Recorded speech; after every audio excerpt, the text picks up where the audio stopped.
And we're live. We are. We are. Well, that's good. That is an important part of this. Live. Yeah. Yes. Hi, Stuart. How you doing? Good. How are you? Yeah, pretty good. Just had a rather nice bolognese, as one does sometimes. Mm-hmm.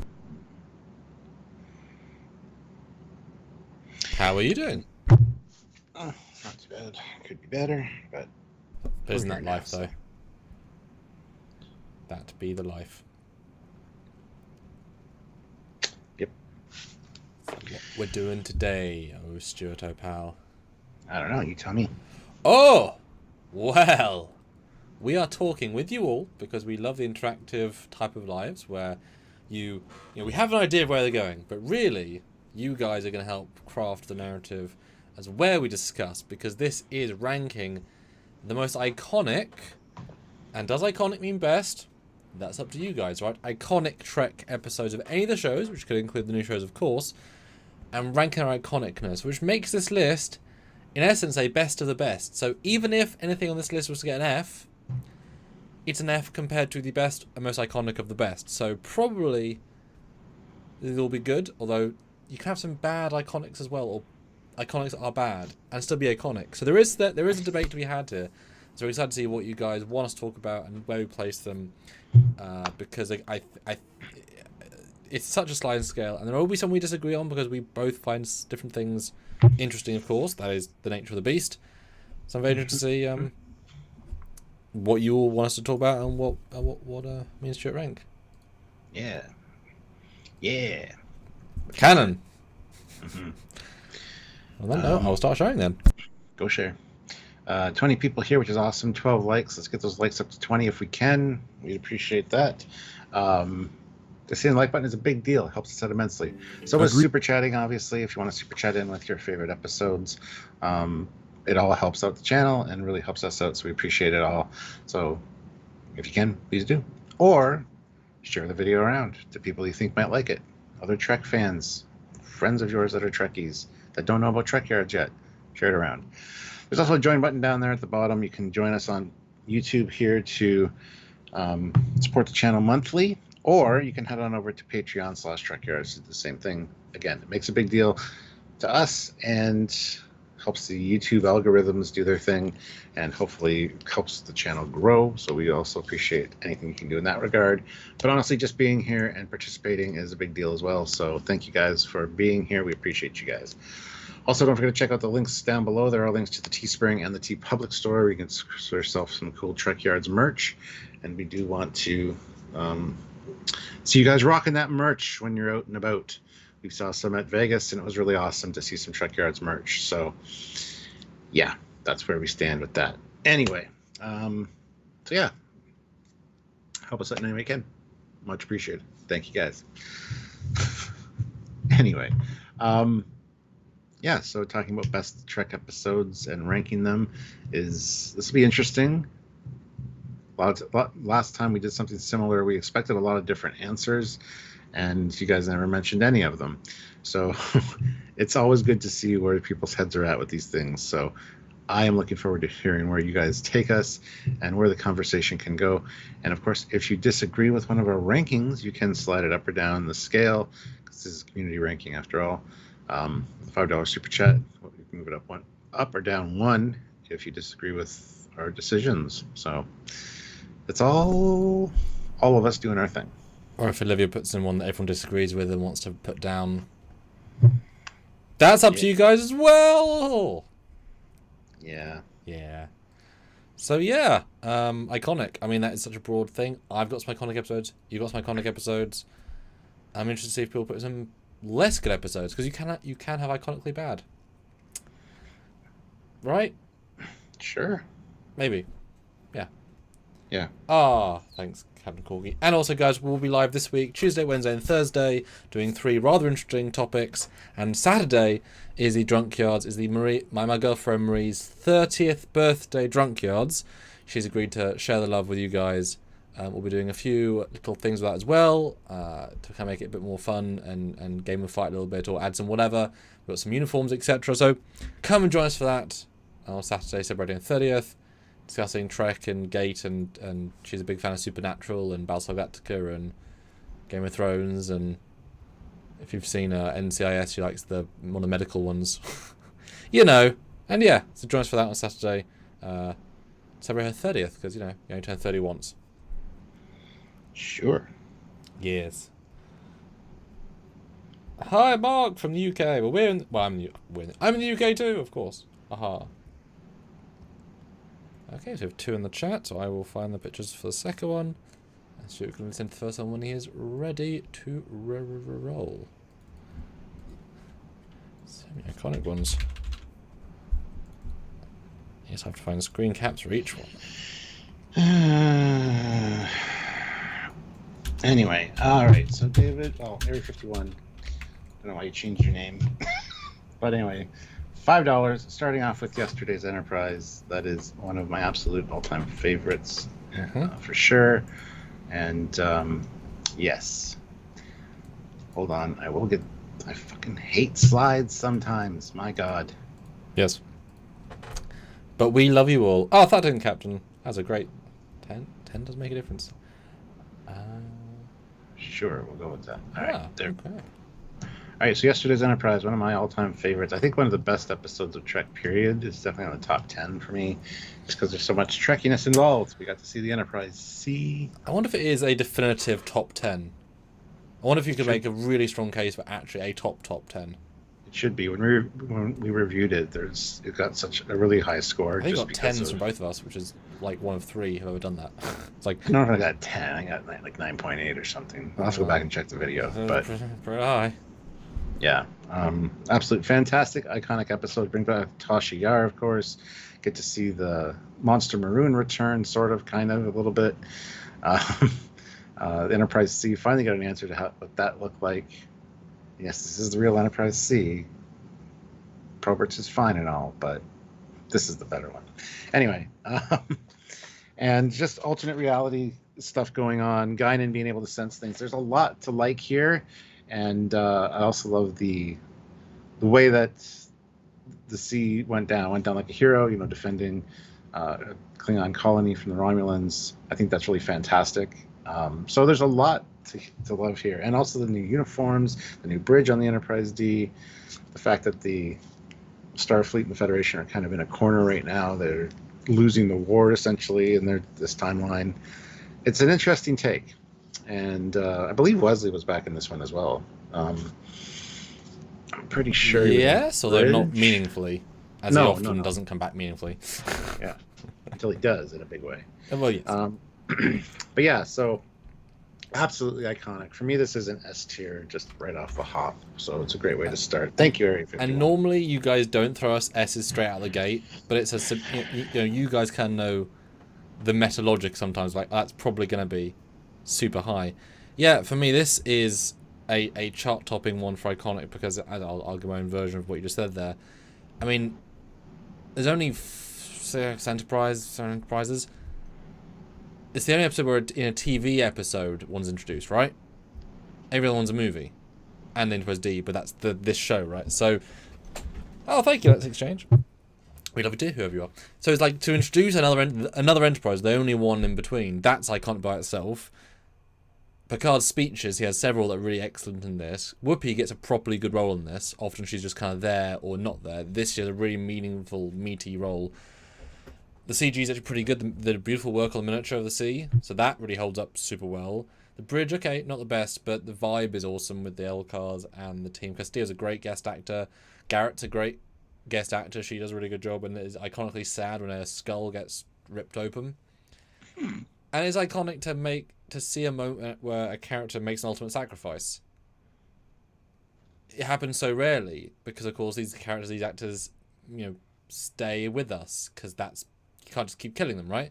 So to see Tasha willingly commit suicide, as much as she can consciously think that's what she's doing, to maybe have 10% more fight chance to do something, is an amazing acting performance. And it's her best work, which is kind of sad, but she's her best work.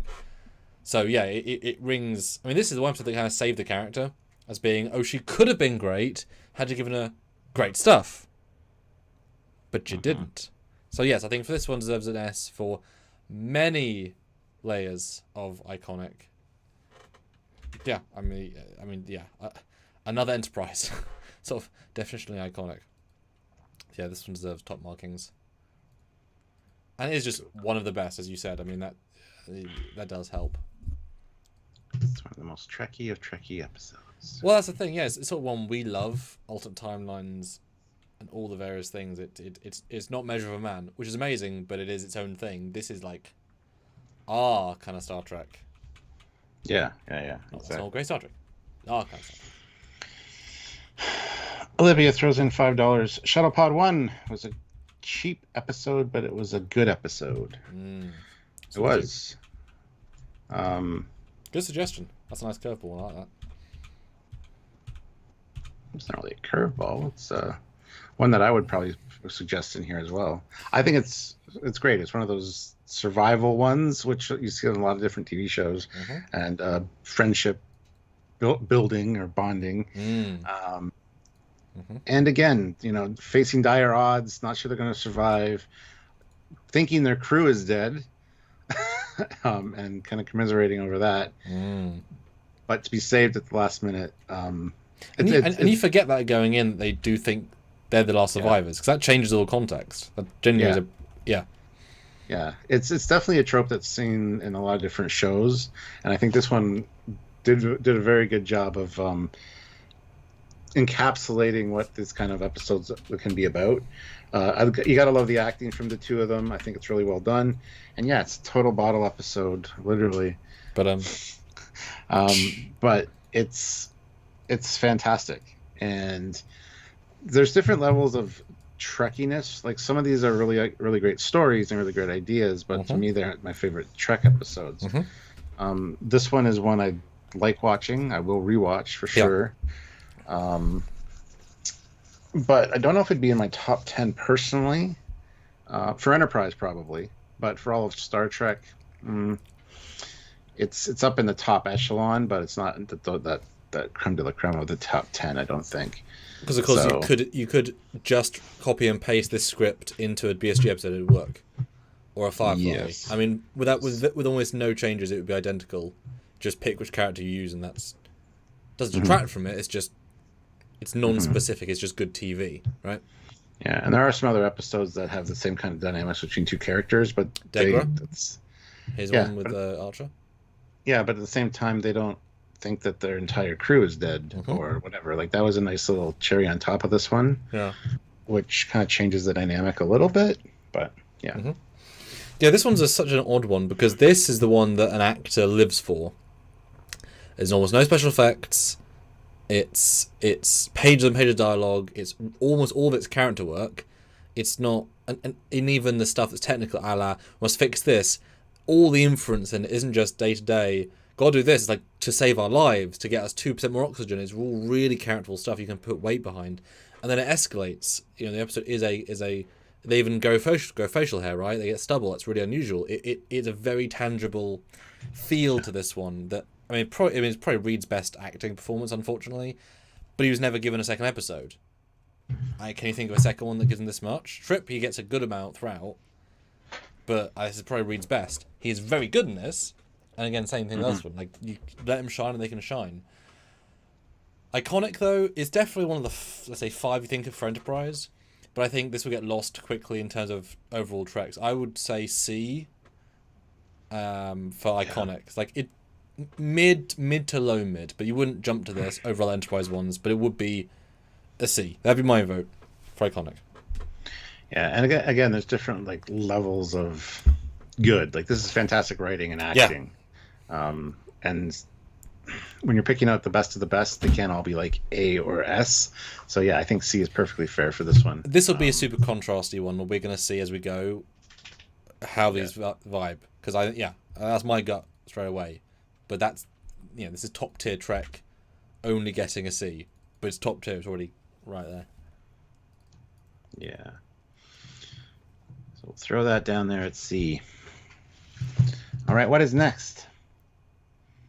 Oh wow. Captain Charlemagne models, $10. Thank you so much. My favorite tote, okay, was the introduction of the Enterprise B. Love the Excelsior LR class as a kid, and was thrilled led to see an Excelsior Enterprise rise. So Generations, long story short. It's not an episode. It isn't, but it is a story. And $10.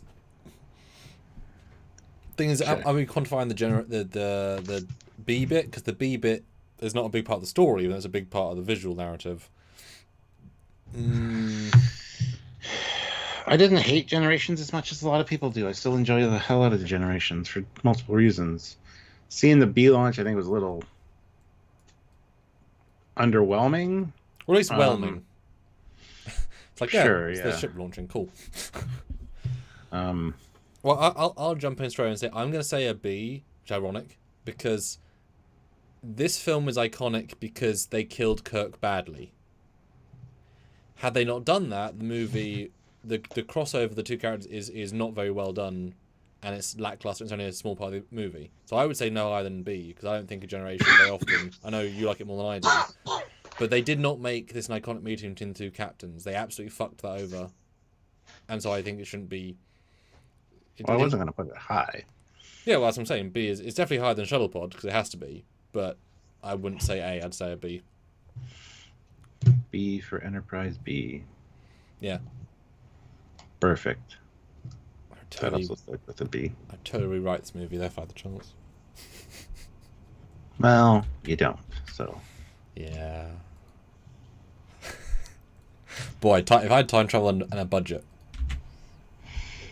Right. Gastro 1980, $5. TNG Drumhead. Love the courtroom scenes and Picard's speech.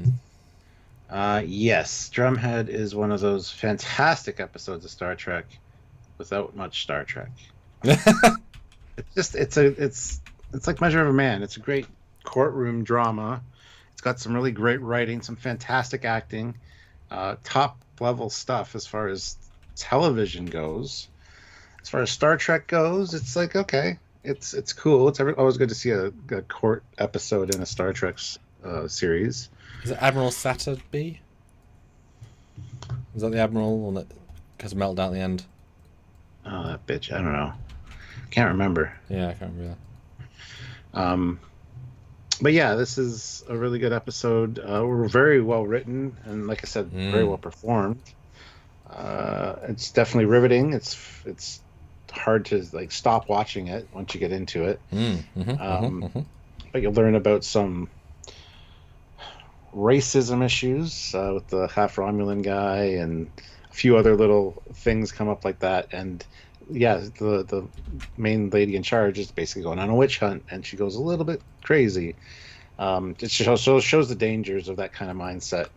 And yeah, Picard's speech, he's got a lot of great speeches. This is definitely up there as far as his speeches go. There, we need to do a top 10 Picard. Or just speeches, in fact. Speeches. Yeah, actually. It's a fantastic. I think I know where to place it, but I want to hear what you have to say about it. Okay. This is a very interesting list, and I'm glad I suggested this. This is the not Measure of a Man episode. Yes. Because when you think iconic, you think of that one, then this one. This is super overshadowed in iconic value. So while great, I would not consider this iconic in the same way because it hasn't reached that. Some might even consider the DS9 one more iconic because it's similar but a bit more hard-hitting in a few ways. So I actually think this is less iconic than Shuttlepod 1 because that's an instant, I think of Enterprise, I think of that one. This gets so left behind in the dust that you don't think about, and I couldn't give you a lot of dialogue in this because while great, it doesn't necessarily. I would actually say a D for this, iconic. Irrespective of quality, that's my vote. It's going to piss some people off, but I kind of agree with you. Yeah. It's... You could take the Star Trek completely out of this and, swap Romulan with something else, and you'd still have the same good story, well done, but you can strip the Star Trek veneer right off of it and still have a fantastic story. So it's a great story. Like I say, how many times people talk about this episode? Very infrequent compared to some other ones. And we're looking at comparative, right? I hear about Shovel One, I hear about Generational, I don't hear about this, although amazing as it is. Yeah, that's my vote. I'm down. Yeah. Tricky. Yeah. All right. Well, let's see. Who's next? Exciting. Not a band account, $5. Vaulting Ambition, Star Trek Discovery, Season 1, Episode 12. Oh, I missed that one. Damn it. I'm so many ahead and I didn't see that one. We'll get it up on the screen in just a second, guys. In the meantime, hit the like button. 49 of you here. 32 likes. Hit like. Yeah, and thanks for Discovery as well. And if you're jumping in late and you're wondering why things are so low, even though they're fantastic episodes, well, we do justify it. So, yeah. Now I've got to skim Vaulting Ambition to remember what the hell it is, because I'm sorry, Discovery, things don't necessarily stick in my brain quite as much. Okay, so it's the Lorca reveal one with Empress Giorgio. And I guess Stamets is fucking with evil Stamets? Yeah, they're in the mycelial plane or whatever. How is other Stamets than I don't remember how that makes sense. All right, so do you remember the episode? Can you?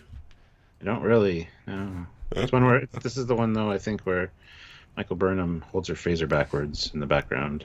You got my joke. It's iconic for that, and make Thingy great again. That's probably part 2, but I do know your wife because I shagged her. It's like, twist. It's like, yeah, we saw that coming.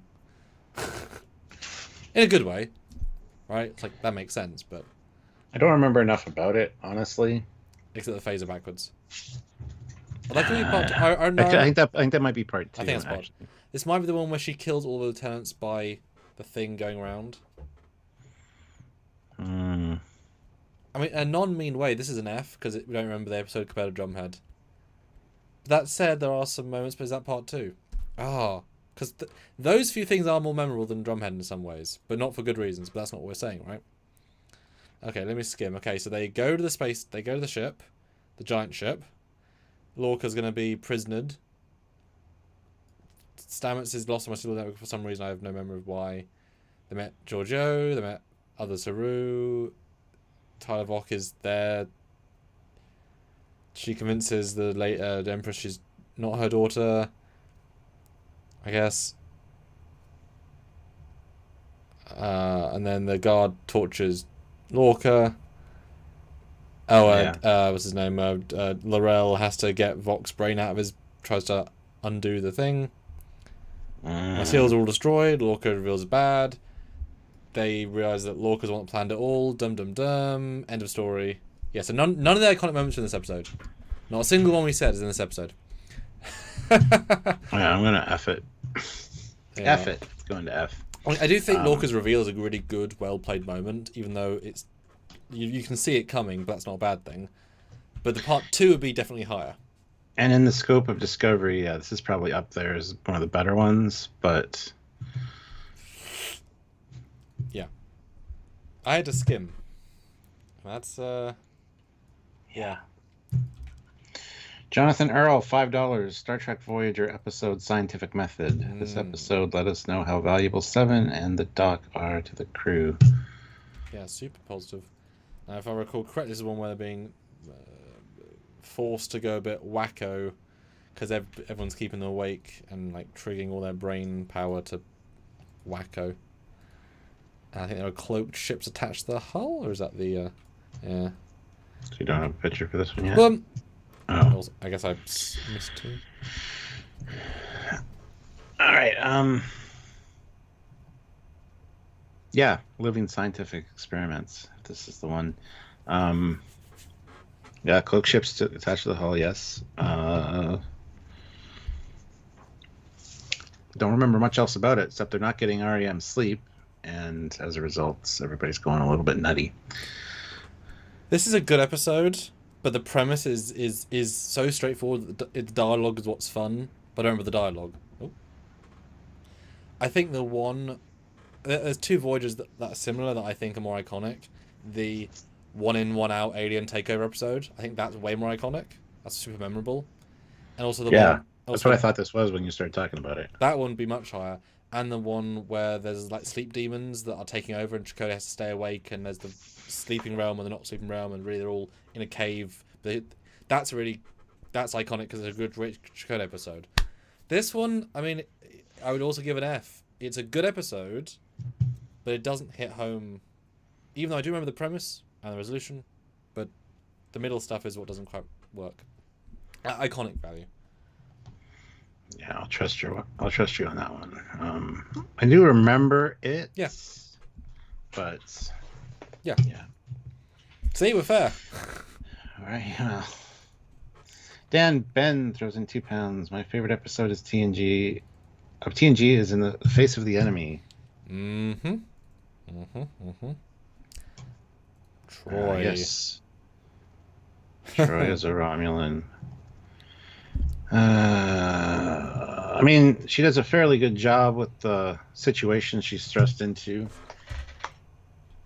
I'm trying to remember why she was put there.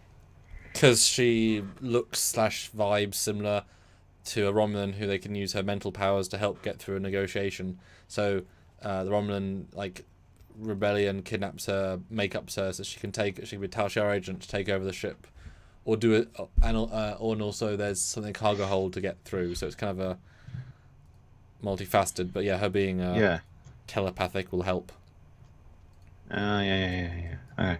Well, I think Marina Sirtis actually did good in this one. I'm not the biggest fan of hers in general, but she actually had something to work with, and I think she pulled it off very well. For me, I'd probably give this one a D. Yeah, this one's iconic because it's Troy's best episode because she's not playing Troy. It's Marina's best episode because she's really good in it. She shows what she can do. It's also for me iconic because just like the early TNG when Riker's on Klingon ship the whole episode, because you get a full Deck set, bridge, cargo bay, corridors, like all the sets exist, and therefore you really get a feel for it. And the lady actress who plays the Romulan, she's 2 Romulan, she's great in it. Second in command's great. I'd give this a C because I think it does so many unique things that for me this is a very memorable TNG episode. And at the end, she like blags with Picard, who's like, "Is this my counselor?" She's like, "No, I'm totally not. Trust me, just go with this." And bluffs. Yeah, I think this is deserves a C. It's pretty. You know, the only one you think of, one of the few you think of when you think Troy. Because it's like one of the few she owns for her own reason, not linked to her mum, right? Because a lot of her's like, it's her mum's episode, and she's there. This is like a proper her episode. Okay, see it is. Good enough argument. Yeah. Hey, thanks. I like it. Ralston S. Bailey, $5. Lower Decks, the TNG episode is an iconic episode with another ultimate sacrifice. Future show idea, most iconic scenes. Could do it for each series. You could. This is a standout one because you get to see the ship from a different perspective, which is great.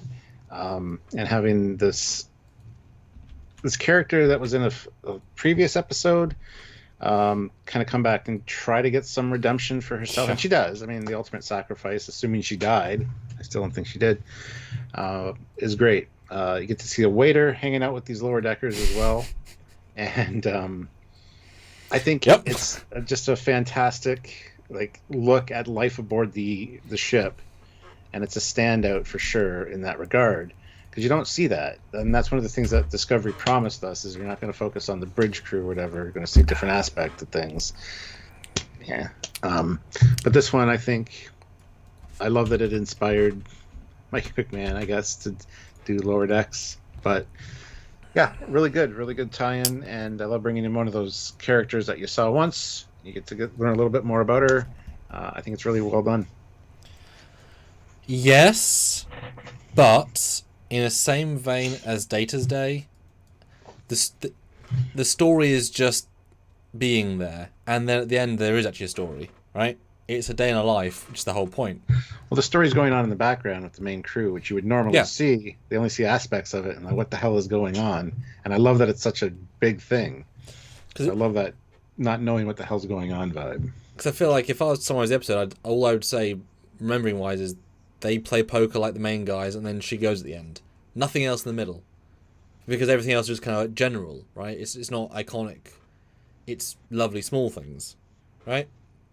So my gut says C, just because it's iconic in some ways, but very you would skip over in other ways. That's my gut reaction. What do you think? I'd never skip it ever. This one I really enjoy. For general people, right? I wouldn't skip it either. I'm saying in a general sense. I think C is fair, based on the other stuff there. I mean, it's definitely one that I will rewatch if it's on. If it's just on, I will not change it to something else. So that's a good sign, I guess. I also feel like this one is very much one that you forget the subtlety, then we watch it and you reappreciate it. Because we had a TNG episode, if you recall, where you didn't remember the episode, and then after watching, you're like, oh, that's really good. I'm not going to remember it next week. But our scores reflected that day's thought process, which was a true... Was it the lady non-binary one where we thought the subtlety was really good, but the episode itself wasn't amazing? Yeah, I think so. Yeah. Yeah, because that was... Yeah. Was it good? I think it was. I don't remember anymore. More recent ones that we reviewed, yeah. Yeah, exactly. Yeah. But then I'm looking at drum. Yeah, it's fine. I'll leave it for now. Mark Lawrence, $5. Scorpion. Janeway has the guts to make a deal with the board, seeing that they can't beat a new foe. Yes, she does. And the introduction of 709, Species 8472, Fluidic Space. Yeah. There's a lot going on with this one. That's great.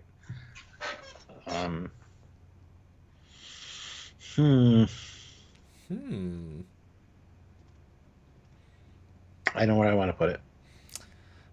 I mean, it's funny how sometimes when one of us starts the conversation, you kind of make a point without realizing you list some very, very important things. Just out the gate, it's like, oh, those are, not just season defining, but show defining. The Borg game for 7 to all that stuff, Seven's introduction and how well it was done, all that is like top tier. And also, I think this is one of the better Trek episodes in general, because they use the First Contact set pieces to give that movie budget feel to the Borg, which if they had built themselves, Jesus, that would have been much smaller. But they would have all that stuff and go big, whatever. But to go full CGI with the Borg cubes for the first time properly and have scale and see them be destroyed. 8472, really good alien creature design, and like the CG holds up really well. It's a fully...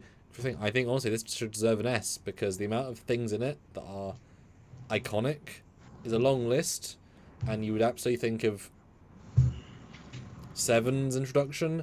Now you could argue A, because maybe this one isn't as specific, it's the things it adds, but certainly Kim being infected, his amazing makeup, Seven and Janeway torn together, Seven on the Borg cube, Chakotay going against Seven, them Fluidic Space, the torpedoes, all those things are iconic moments in the episodes. I would be happy with an S or an A, but I think the fact that Seven's so good in it, I would put it as an S. But what do you think? I was going to say high A, but I'll let you decide then, because I'm fine with either. So whatever your gut says there. I made an argument for either, so I'll put it up to S for now. As far as Voyager goes, it's definitely one of the standout ones. So. Because there are other... Oh, sorry. I said kind of important, that's all I have to say. Yeah. So other Borg episodes which don't have the same level of iconic, for whatever reason, haven't quite come together. And therefore they feel they've been overused a bit. Specifically the Borg REM sleep, Matrix Zero. It's like big, but doesn't feel quite as like iconic. Even though it's big and iconic. And then... Dark Frontier, I think that's what it's called as well. This one, I think, for me, wins out for iconic out of those, and therefore the list. Great choice. I mean, yeah. Good choice, indeed. Guys. Okay.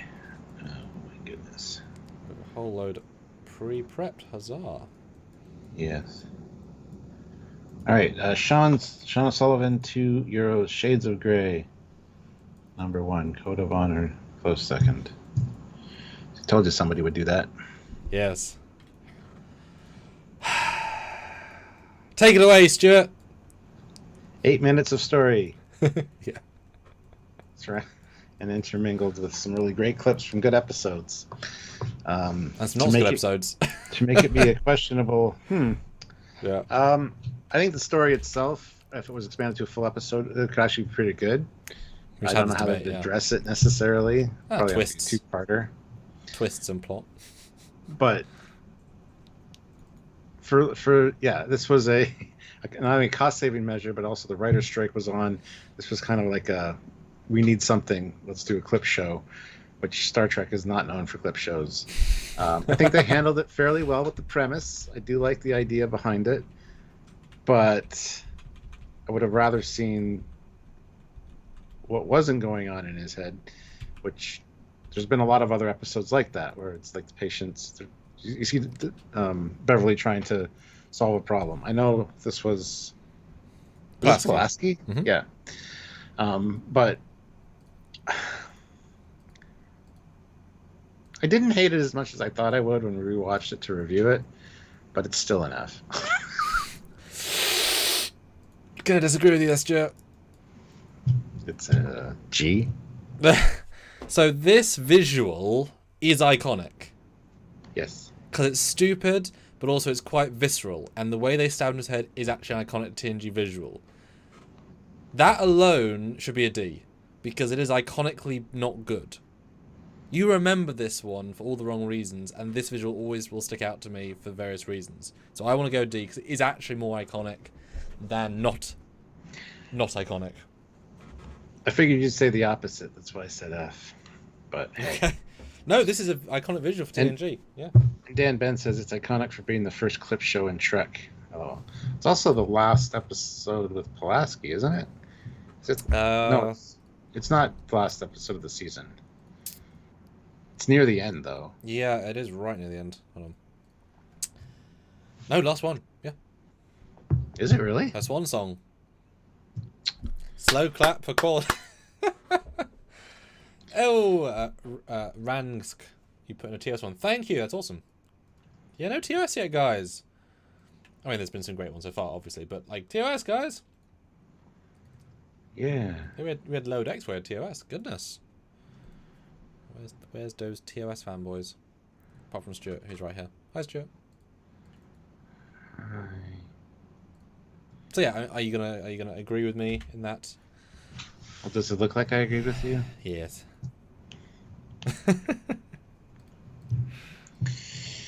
All right, Jonathan Earl, $2. DS9 episode Explorers. Cisco builds ancient starship.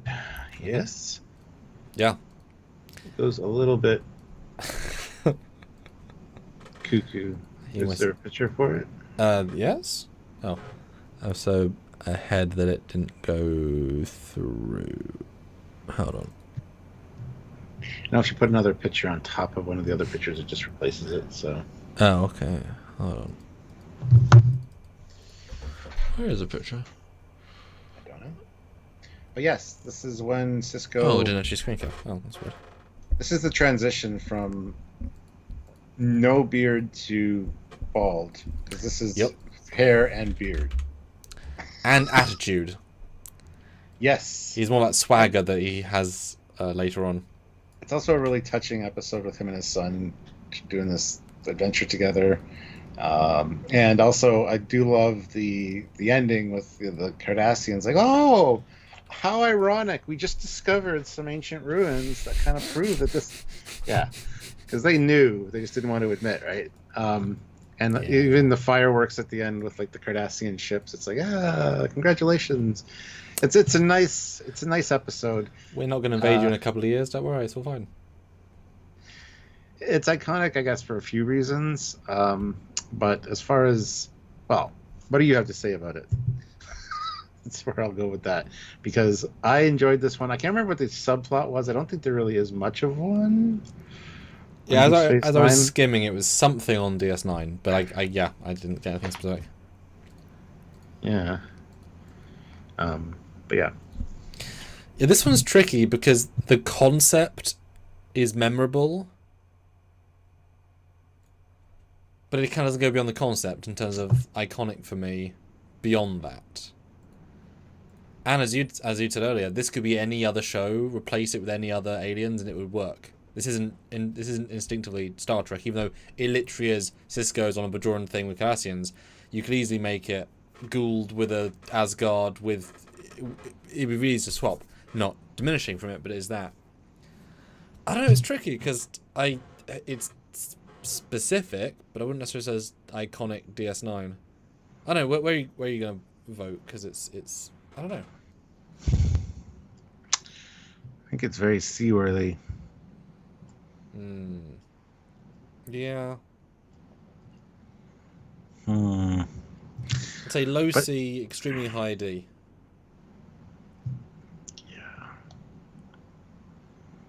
Yeah. Like the Solar Sailor is something you think of, I think, yeah, that's iconic, and then moving on.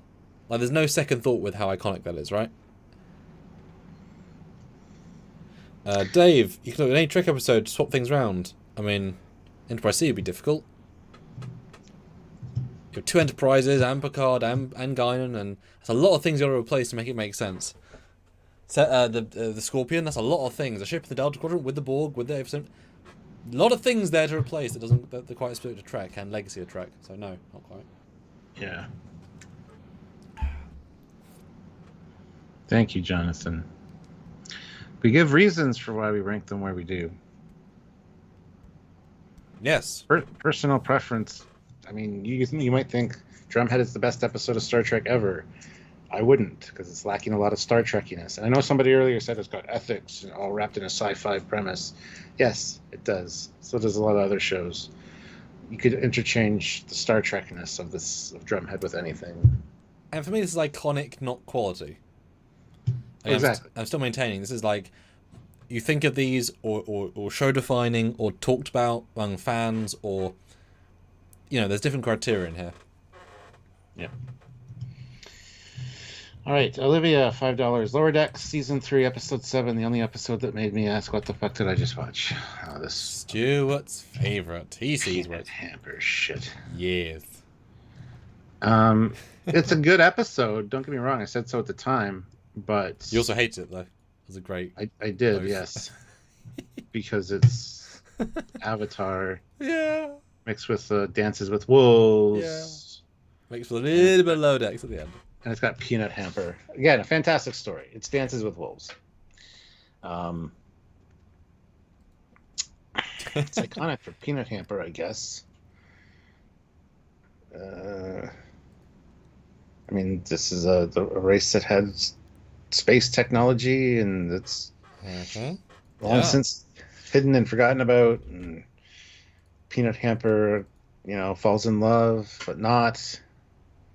It's weird. Anyway, yep, that's my thoughts.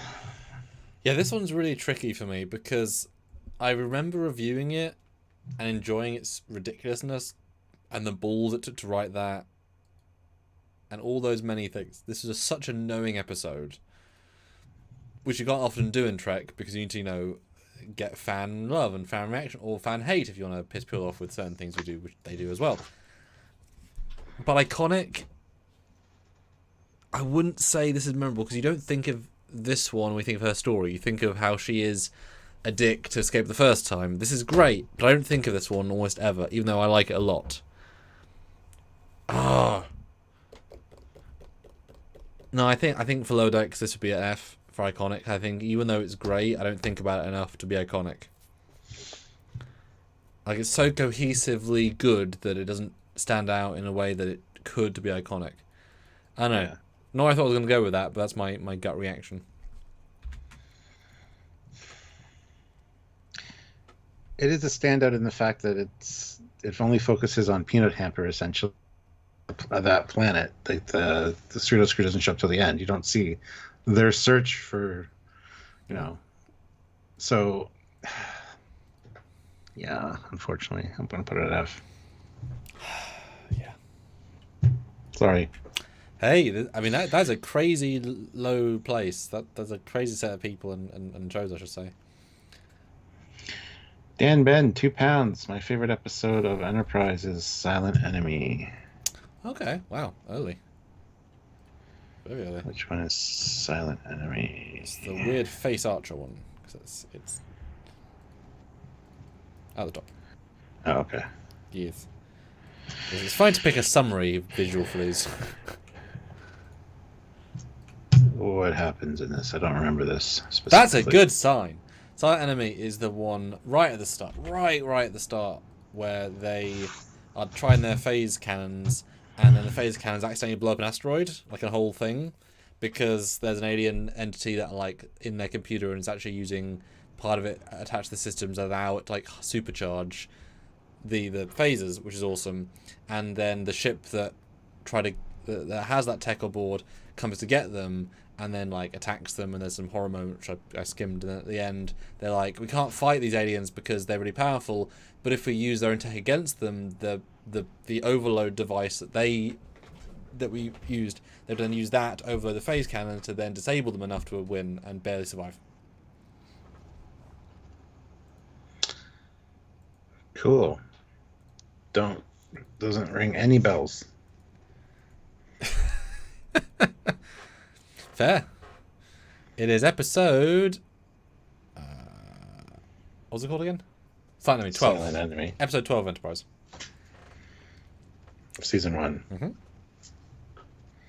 Is that a really weird looking alien that he sees like for half a second at the end of a corridor? No, I think they actively... Or it walks by? I can't remember. I thought they don't see anything, but it could be so quick I just don't remember. I don't think it's iconic for you then, Stuart, because you don't remember it existed. I listened to your description. I'm looking at the picture. I mean, I think I... See, it's one of the more interesting early ones in that you get this really interesting power play of like, oh no, we are the bitches out here. Yeah. And we barely survived, but we used our ingenuity to survive, and that's why it's interesting. I wouldn't give it any more than a D anyway, just because the only thing iconic for me is seeing the phase cannons blow up the asteroid surface, and that's cool, but there's loads more iconic Enterprise episodes. So you want to put a D? Yeah, like I said, that moment is quite striking, and them realizing how not ready they are is a meaningful scene. But yeah, the rest of it I couldn't go beyond. Interesting. Sorry, Dan. Jonathan Earl, $5. TNG encounter at Farpoint. We see from the start just how wise Captain Picard is dealing with godlike aliens saving his crew. Love this episode. The kickoff. TNG. I remember watching this when it was brand new. Waiting for new Trek. It was like pretty awesome. And now in comparison to all the seasons that came after, this is So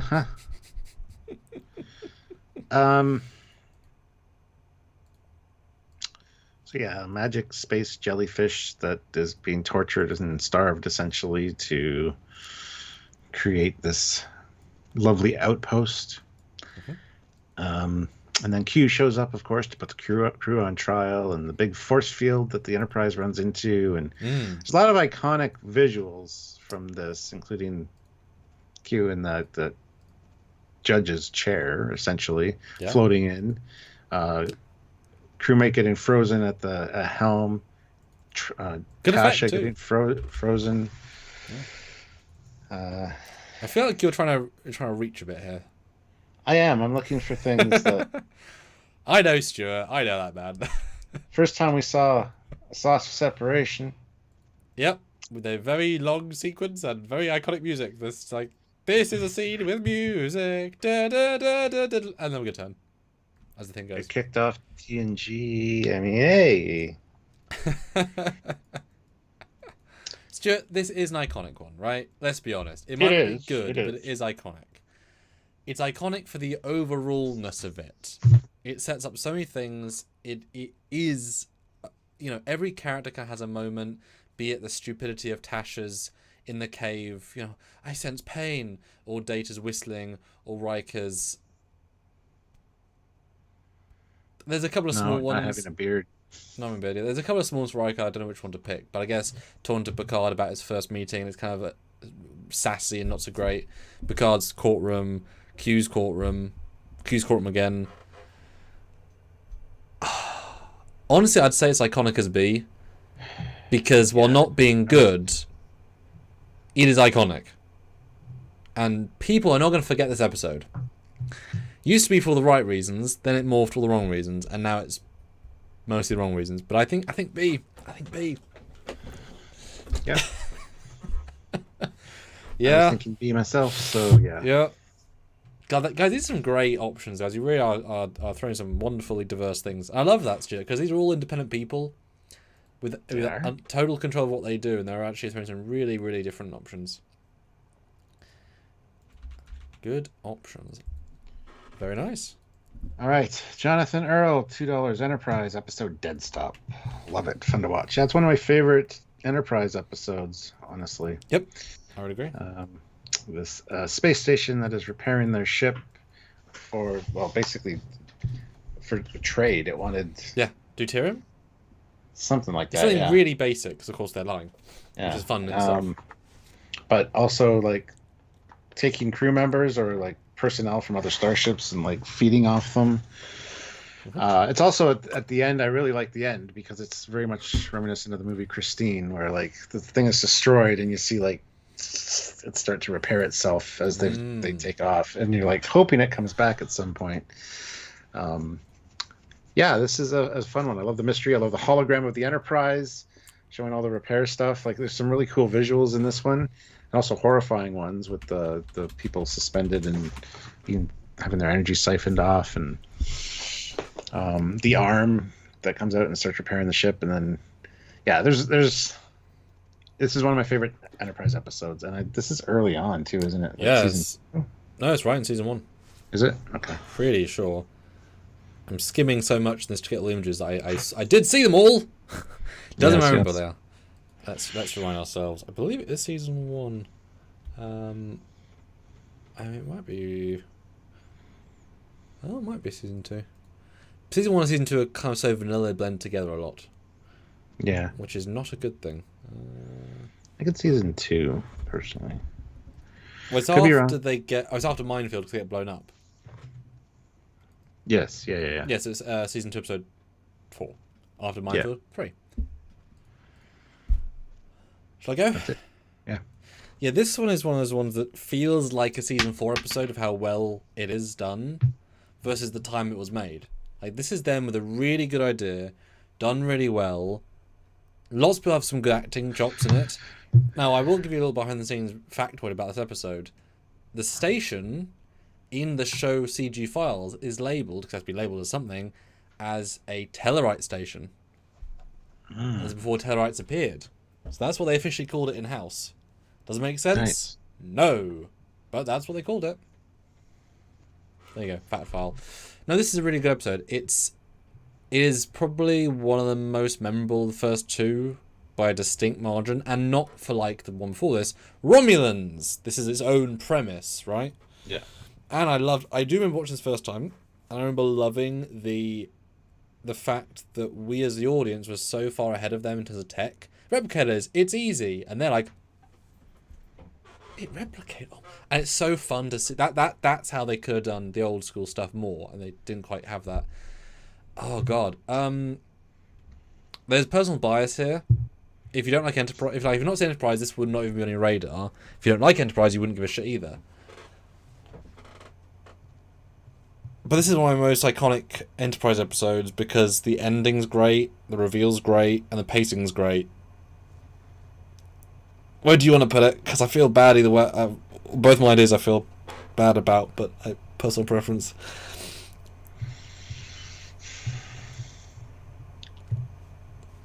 C. Okay. So I would say low B. Because I think the story is so good and distinct. Like Shuttlepod 1 has been done before, this feels quite, not necessarily fresh, but feels more original. I feel like I think of this more than Shuttlepod 1. Because that's a great character piece, this is more of a Trekkie piece. But it doesn't compare well to, obviously, All Good Thing, the 2 and B, but that's how I would probably... It's a sliding scale, right? Enterprise iconic versus iconic overall. Well, yeah, this is definitely in the upper echelon of the best Enterprise episodes, hands down. But all the Trek, though. Yeah. I mean, Yeah. Okay. Okay. Go see. Yeah. Darn it! I tried Enterprise. I tried. Enterprise would be solid. Be iconic, if not higher. Yeah. I tried. I tried. Hey, Adrian. I don't have a Great to problem see you. moving it up to B if you really wanted to. No, no. but- I want to be fair, Stuart. We want to be fair on this. I'm very, very keen on being fair. Okay. Gastro 1980, $5. DS9, Call to Arms, iconic deep versus Fleet Battle. Deep Space Nine versus Fleet Battle. Joint Klingon Federation fleet. Rom gets married. So much happens. What a Gets married? cliffhanger. Yeah. Oh, yeah, so you can stay. Yeah. Yeah. He marries into not being killed. And that's this one. It's the one with the fleet at the end, yeah. Well, that's the only thing I remember about it. That's why it's iconic for me. I didn't remember the other bits. DS9 blends together so hard, I could not have told you when Rom got married. I have no clue what season or what episode. No idea. This I could tell you it was the end of the season, but yeah. DS9's weird like that. It is, yeah, it's totally weird like that because, yes, they do all blend together. So Let me go see what happens else, because I don't remember what happens in the episode apart from this moment. yeah, that would be helpful. Okay, so the ships are going through the wormhole. That's the point where they're like, we've got to stop this because there's too many ships. Is it the Invent the Mine? Okay, it's the Invent the Mine episode. Okay. And there is I don't remember there being a space battle in this one, but there is. A cruiser comes to DS9 and they shoot it, but sort of half-heartedly shoot it, kind of, sort of. Some stop the mines. Okay, that is more iconic than I remembered.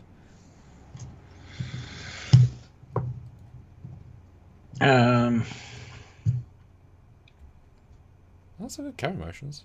Huh. Trying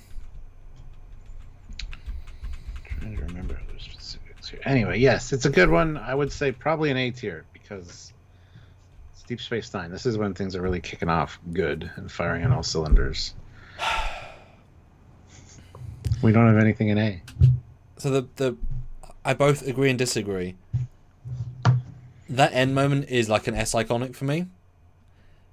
But there are so many more iconic DS9 episodes. Like, the beat this hands down for me. Like, hands down. And A gives us no wiggle room into those moments. And there are loads of more iconic episodes. So I think B is very fair. I think there's so many more iconic ones that would beat this easily. Yeah. God, that's so interesting. Yeah. Just that fleet shot can be like from any Deep Space Nine episode. Well, no. This one is specific because the first time we see CG CG Excelsior, CG Bird of Prey, they made all the models this episode. This is the first time we ever saw them all together. It's the only time we see DS9 Katinga because they built it and then said, well, if they might pay for us to use it, so it's the only time we see a CG one. And CG Vortra. Yeah. Isn't that the Katinga we see in Voyager, though? Nope. I mean, maybe, but I've never heard either way. They don't use this one for a long time.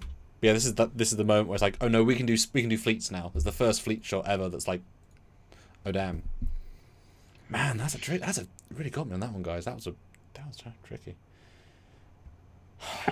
Yeah. Jonathan Earl, $5. Enterprise episode Regeneration. Captain Archer and the crew of the NX-01 Enterprise handled the Borg with no serious issues. Frozen, half-dead Borg, but they never do actually say the Borg in that episode. Say the Borg, yeah. To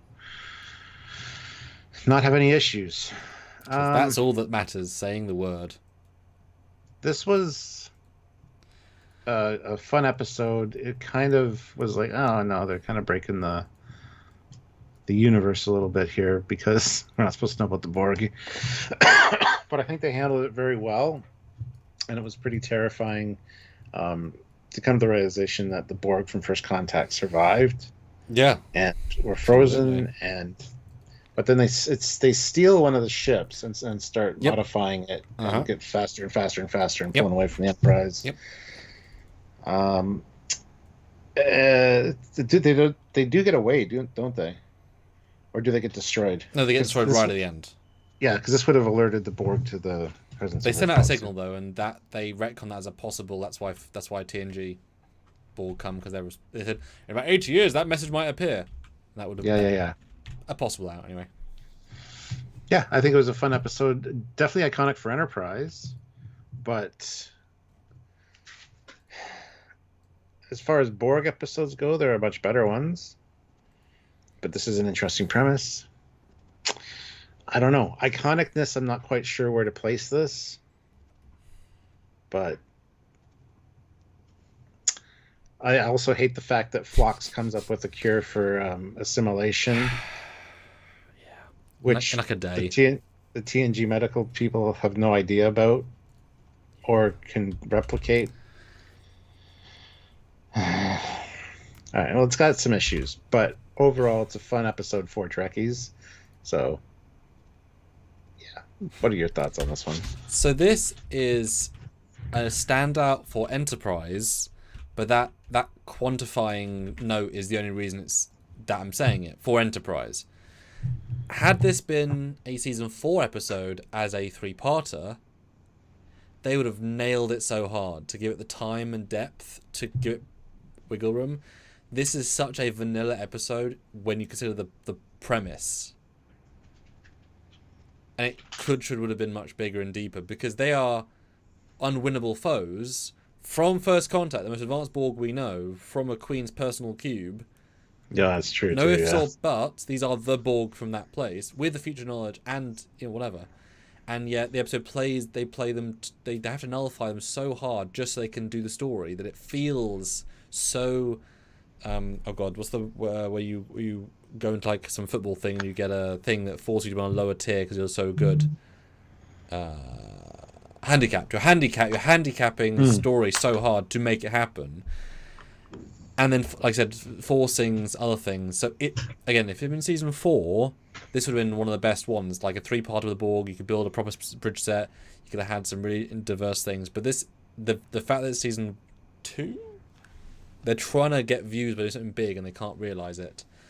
Is iconic for Enterprise, but it falls down on quality of overall episode. But it's still a C, because it is about as iconic as Shelpod 1 for different reasons. But it should have been so much better. I enjoyed the episode fine, but it should at least been a 2-parter. And Dan Ben says there was supposed to be a follow-up to this episode if the show wasn't canceled, where there was a Borg tech at Starfleet Medical. Sure. And a female officer gets assimilated and becomes a Borg queen. Well, that's not so good. I was excited till you said the queen bit. Queens are tricky. Don't queen unless you have to. And I like the one too, but it's just, All right. Rangst, $5. Iconic episodes define what Star Trek is all about and stand the test of time. Let that be your best battlefield. TOS Season 3, Episode 15 has to be on that list. Our first TOS, yes.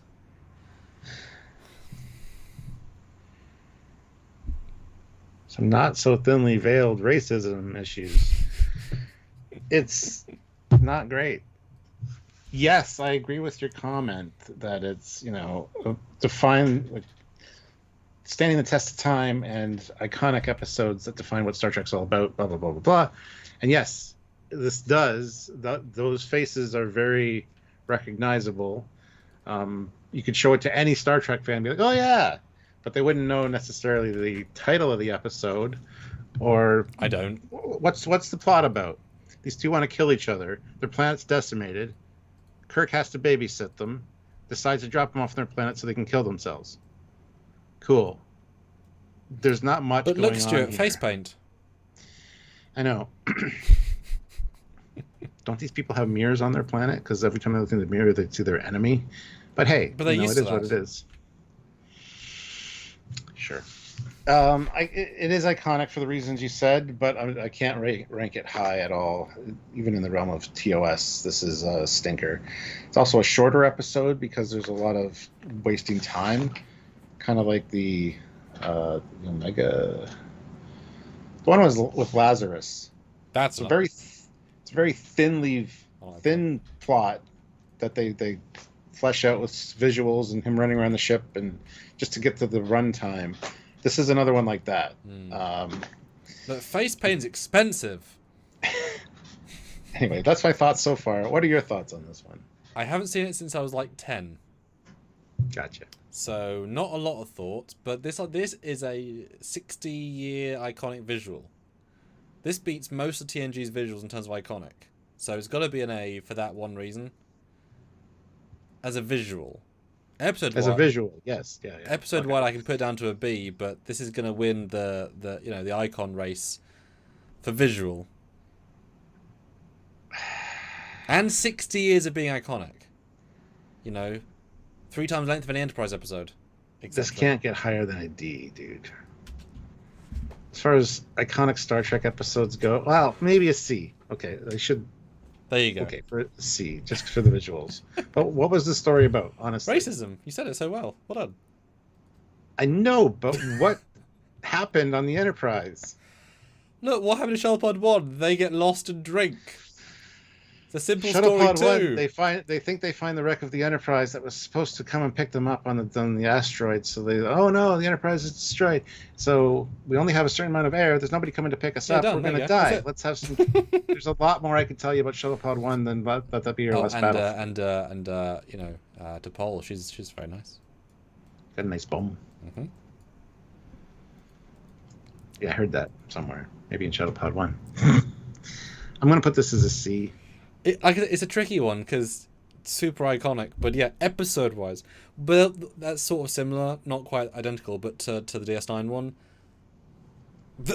As iconic bit doesn't mean everything else is. Yeah. I'm gonna have to shrink that thumbnail or the tile image down too, just to. Yep. We get the point of what it is. So. Yes. Guys, you guys are doing some really great ones, and do join us the next 2 days with some other great topics as well. So great. Oh, I don't have a poll yet. I'm doing a poll. And hit that like button if you haven't already, guys. We have 51 likes, which is great. We'd like to get some more. If you totally 100% disagree with any of these placements, you can change them. $5 super chat. You can bump it up or down one tier. If it's something you really care about, the specific episode, by all means, you can do that. But yeah, we do have a discussion. We do talk about it. We do try to come up with a fair way of ranking them. And we are talking each other up and down depending on the arguments too, which is important. Sometimes I disagree, or I look back later and go, I should maybe change that. Or my gut reaction is it's going to be this, and then we talk about it, and it's like, no, that's lower. And this might need a reshuffle at the end anyway.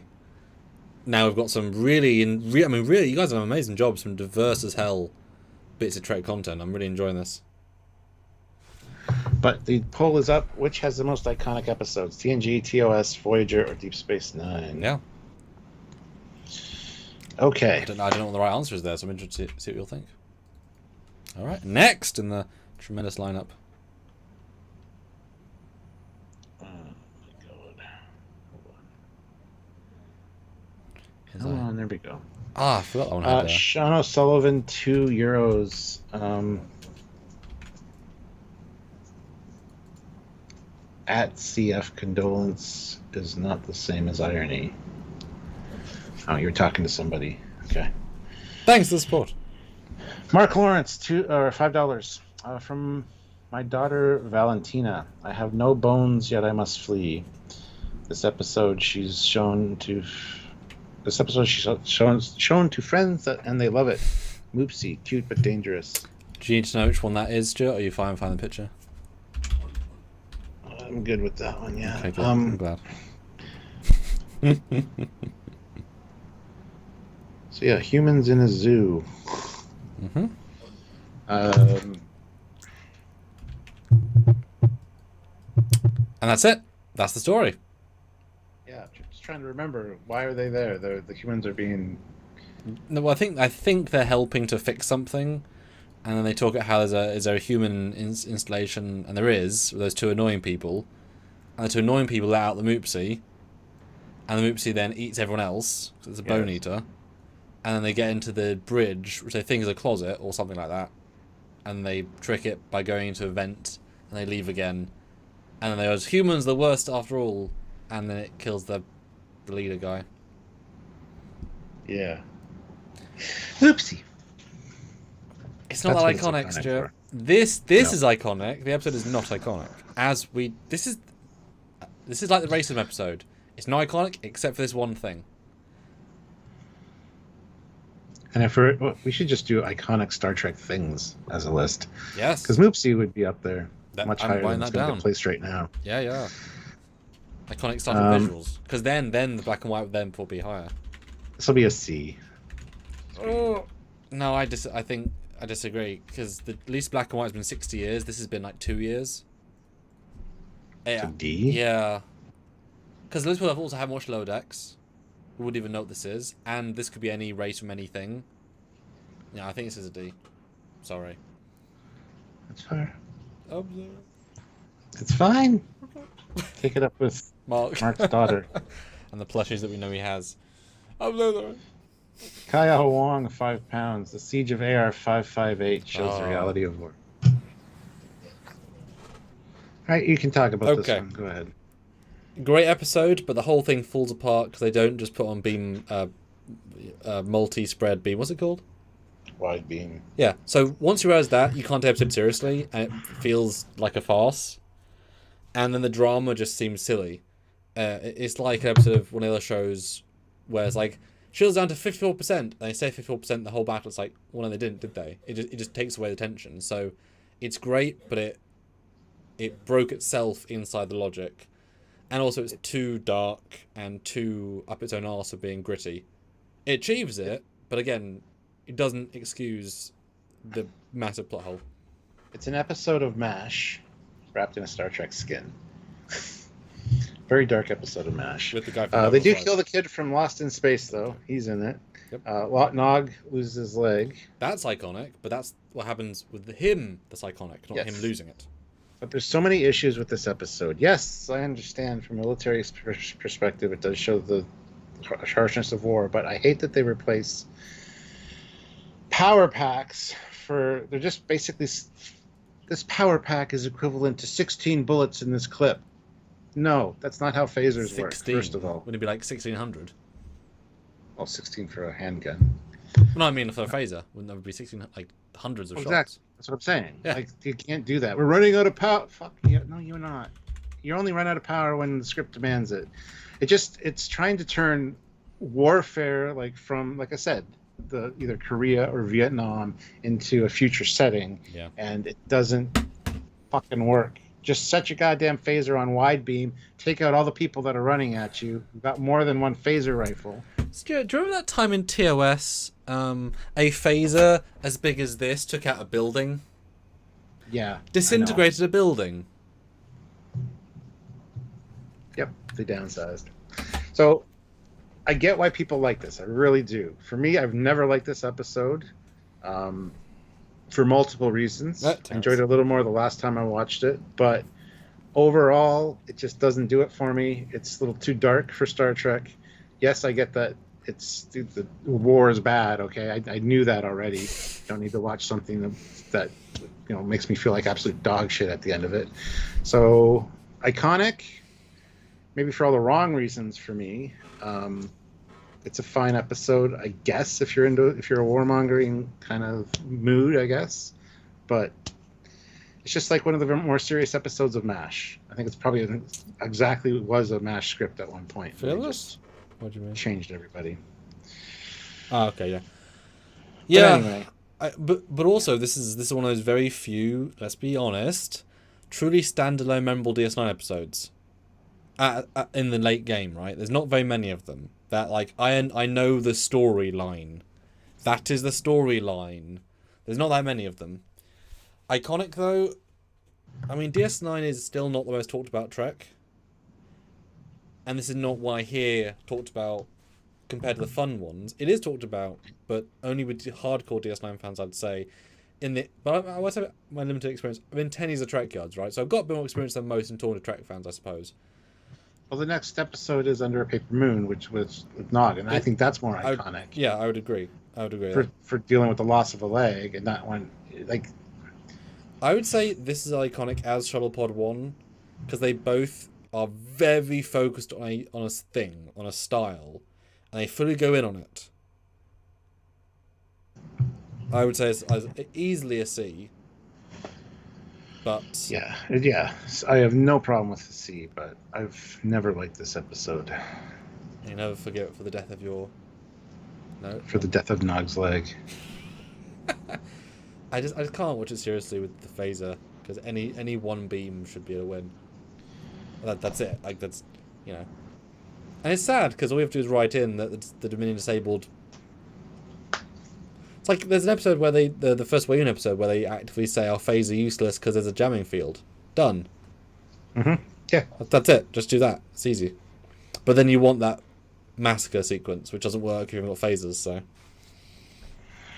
They wouldn't hesitate to do this on Stargate, and they shouldn't, because that's more in line with what Stargate would be. You've limited ammo, you've got, limited resources. It'd be a great Stargate episode. Yeah, absolutely. Honestly. Also, they've got machine guns, so this is incredibly in keeping. All right, Jonathan Earl, $2. Star Trek Voyager episode Hope and Fear.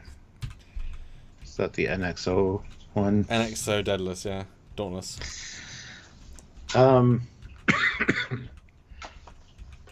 It's one of the better Voyager episodes, I think. That promise of getting home, few more advanced Starfleet tech coming through.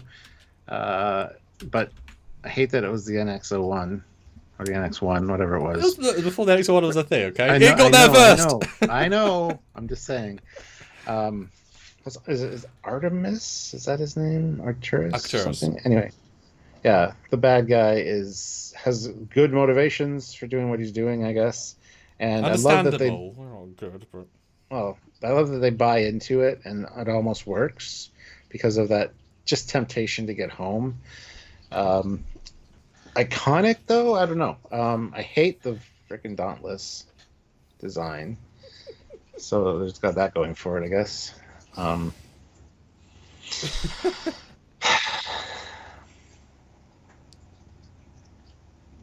That's all I got for now.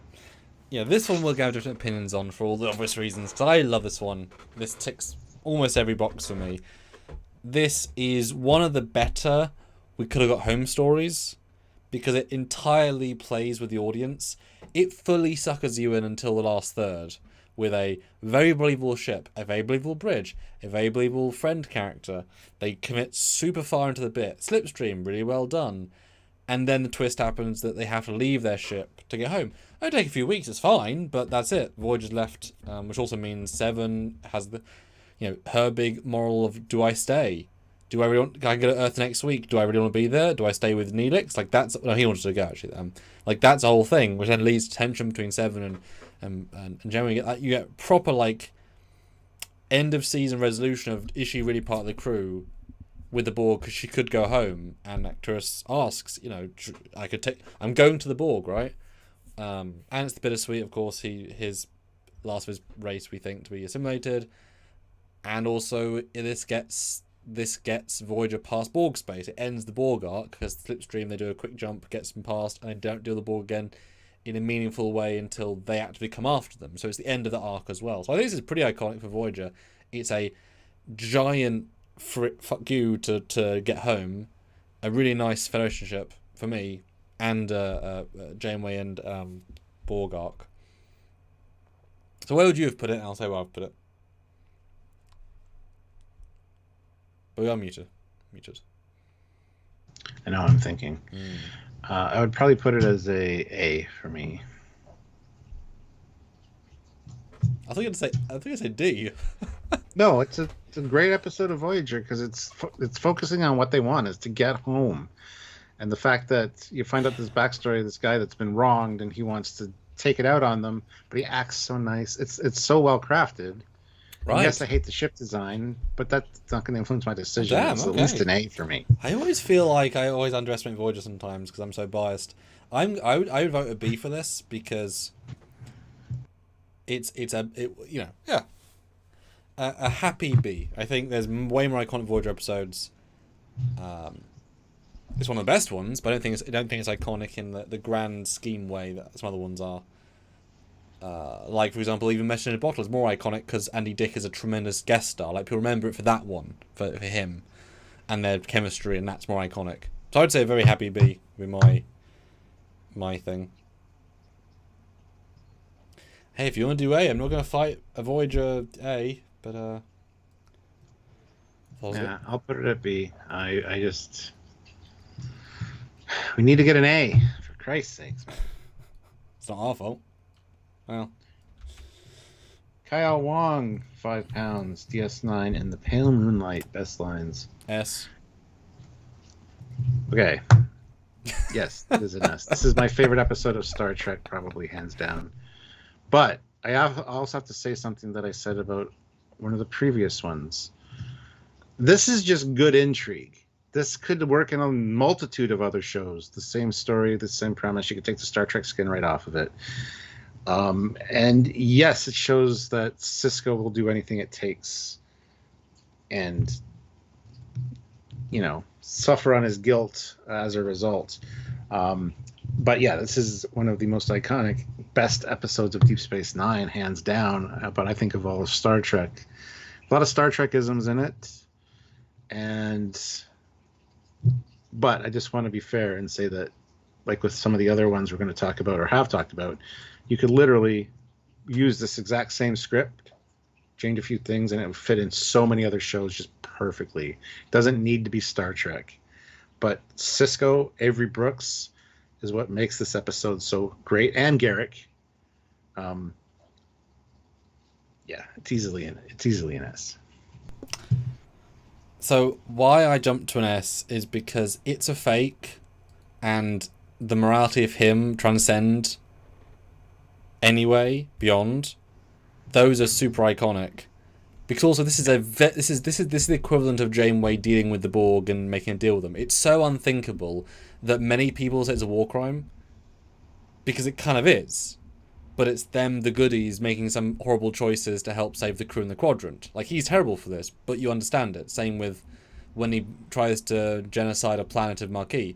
Horrible, horrible character, but you get it. I don't disagree with them. Yeah. So it's one of those, like, toppest, tierest, horrendous moments they've ever done. And yet we live with it, and we like them more as characters. And that, because it's so radically against their character, it's interesting to their character that becomes iconic. I don't think he's got a single better moment as a broken character. Well, except the genocide bit, but that's slightly more fuck you to Edison. This is way more interesting as a character motivation. Yeah, so for that reason, and it's a fake, this wins iconic. And just those two reasons, honestly. I think Area 51 said it best. It's an S. Yeah. Yeah. Yeah. Iconic is iconic, right? ISFJ 1009, $2. Relics because of Scotty. Yes. It's pretty good. This is, again, one of the most Star Trek of Star Trek episodes. You get to see an old TOS cast member. And also the way they crafted the story, it totally makes sense how they found him. And I love the addition of the Dyson sphere. It's not simply relying on Scotty as the crux of the story. There's also other shit going on, and Scotty's just going to help out. You get to see the TOS Enterprise bridge back. First time. Yep. So many memorable lines. It is green. Yeah. Playing off the original TOS. Scotty saying that was great. No bloody A, B, C, or D. Yeah. Also, the interactions between Geordi and Scotty, and Geordi kind of worshiping the guy, and then kind of thinking he's an idiot and he's old-fashioned and whatever, and then kind of getting still realizing he can learn a thing or two from Scotty, even though, because I was doing whatever while your granddaddy was still in diapers. And Geordi is kind of a dick in this episode. He is. He's a complete asshole. But it works. It's one of those, like with Sisko, it kind of works to push the character to the absolute edge, right? Yeah. So yeah, this for me, as far as iconic Star Trek episodes, it's tying TNG and TOS together in a beautiful way. This is an S for me. How about you? What are your thoughts? Yeah, I know this is a lot of people glaze over this one because they think that the premise is just this shot. But the Dyson Sphere is a tremendous concept, very well done. The miniature is glorious. The introduction of the Sydney is a great ship. One of my favorite ships, yeah. Yeah, he doesn't get that many episodes. He's really good in this. James Doohan is great in this one, diversifying from big, fun, silly, sad, heroic legend is great. I love the meta of Patrick Picard being his close up is just the console behind Scotty because they have not got the other part of the set, and it's like, what's happening? So making it. I like that logic. I like the fact that he downs the drink that Scotty thinks is hardcore, and we associate them not knowing to drink booze. But it's like, I give it to Guinan. They're the lovely little character moments that are really satisfying, and that bridge looks great, beautifully lit, really really nice. It's fresh and nice, and yeah, I agree with you. This is an S because it does what it's trying to do, and I can always watch this one for pleasure, and there isn't that many I can do just for gentle pleasure. That sounds dodgy. But no, I think this is nice. I think this is a truly iconic sci-fi episode. Because not many shows can also do this successful, a old cast meet new cast, with fully acknowledging the age and oldness of one, while fully embracing the classic and beauty of it, to the new cast, and both be so good. Yeah. Tremendous. Yeah. Gastro, $1985. The animated series episode, How Sharper Than a Serpent's Tooth. The music, the Colcon, and yes, I love this ancient astronaut theory stuff. You know, we've been visited before, and we used to worship these aliens as gods. It's a great episode. I'm trying to remember specifically. There's a good line in this. Shit, can't remember. Something about to love him is to know him is to love him. No. It's the title.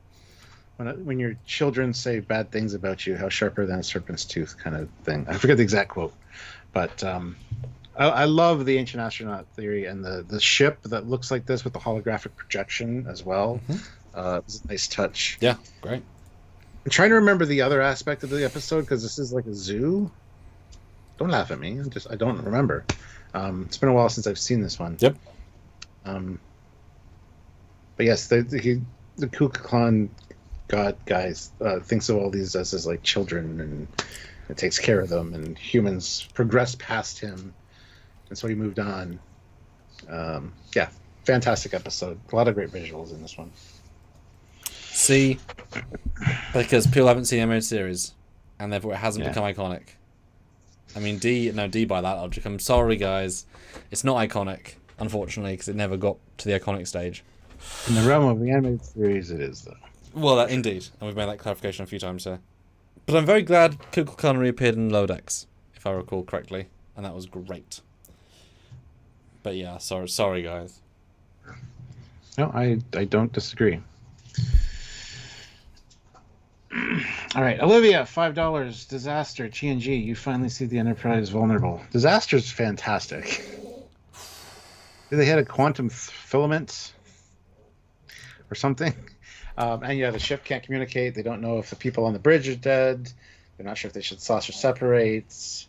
Worf gives birth to Molly down in, doesn't give birth to her, but anyway, yes, fantastic episode. End of discussion. Only a C for me, because it is not iconic. Its quality is all hell. It is not iconic in the grand scheme. I'm really sorry. Yeah. There are two that are more iconic that are similar in terms of vibe. The one where Picard's stuck in the elevator with kids, that's way more iconic in terms of zeitgeist of the scenes.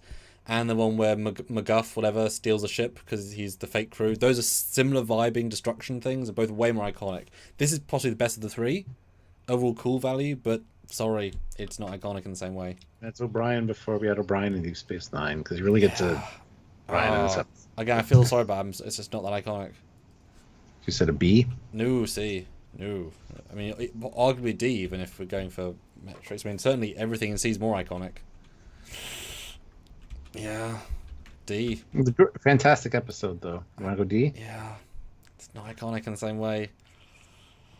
Yeah. It's great, though. Oh, goodness. This is such an interesting topic. Yeah. Didn't expect this to be there. Yeah. All right, let's see where we're at. Jonathan Earl, $5. Star Trek Voyager episode. Alice. Love this episode. Mysterious alien ship found in space junkyard. The alien ship and B'Elanna fight over Tom Paris. Yeah, I mean, pretty iconic for Voyager. The alien ship that takes over his brain. He steals stuff to make her work. She's this controlling lady. This is Tom and B'Elanna's having fun, being not having fun. We see him repaint it. For it? Yeah. Oh, no. I don't think we do. I get so far ahead in these that I then don't necessarily submit everything. Hold on. Bloop. There you go. I mean, it might be because it's a kind of mental torture episode that it stands out to me, because Thomas Robert is so good in this with how he pushes the tiredness, almost like a crack addict. Really good. I really buy the chemistry with him and B'Elanna. Really works here. I love that we either build a full 360 set, interior and exterior, so you can walk around it, walk inside it. It's all very real, and we see it be painted and whatever. And at the end, it's revealed, the guy that sold it wanted to get rid of it to a possible pilot because he's imprinted upon it, etc. Yeah, this is an iconic Voyager one for me because it stands out as being a slightly more gritty, I guess, Voyager story. This is definitely a character story within a Voyager, which is more about the ships and tech. This is more charactery. Thoughts? I wouldn't say it's very iconic. It's a good character piece, like you said. It advances not only Tom Paris, but his relationship with B'Elanna. Kind of shows his love for hot rods, if you will. We see his space, his garage, space hot rod.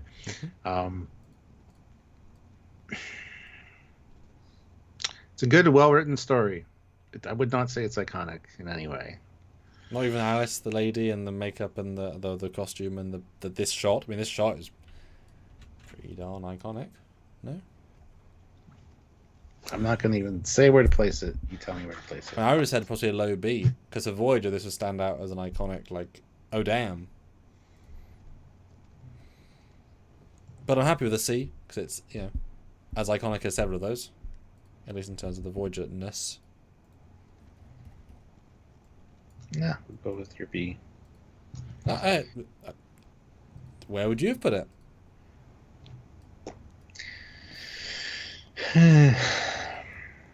We're fair here, Stuart. To be nice, I'd say a C. Do a C then, Stuart. Be nice.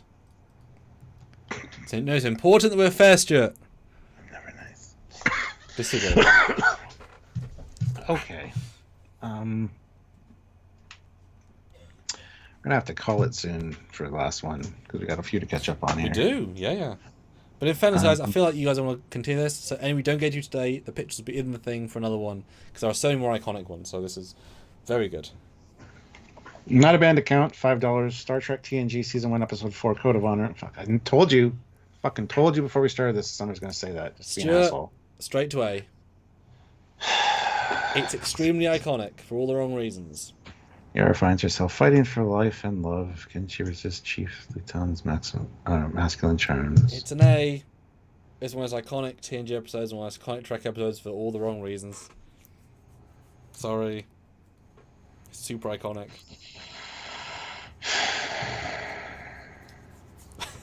I mean, maybe a B, but it's more iconic than a lot of those. Oh, I know. I don't feel good saying it, but like even hearing Michael Dorn complain about it for 10 minutes is like, damn, this is. Yeah. I just have to move on. ISFJ 1009, $10. TNG Season 4, First Contact highlights how dangerous first contact with civilization can be, and Riker smashes with an alien in order to escape. Yes, Lilith from Cheers. Yeah. Oh, yes, the Cheers reunion one, isn't it? This is great. This is I love this episode for the first contact protocols and how, what would happen if this happened on Earth and we had an alien. Yeah. You see movies like E.T. and stuff, and you get this kind of vibe from it. So this is a really great one for that. Iconic wise, it's kind of not, because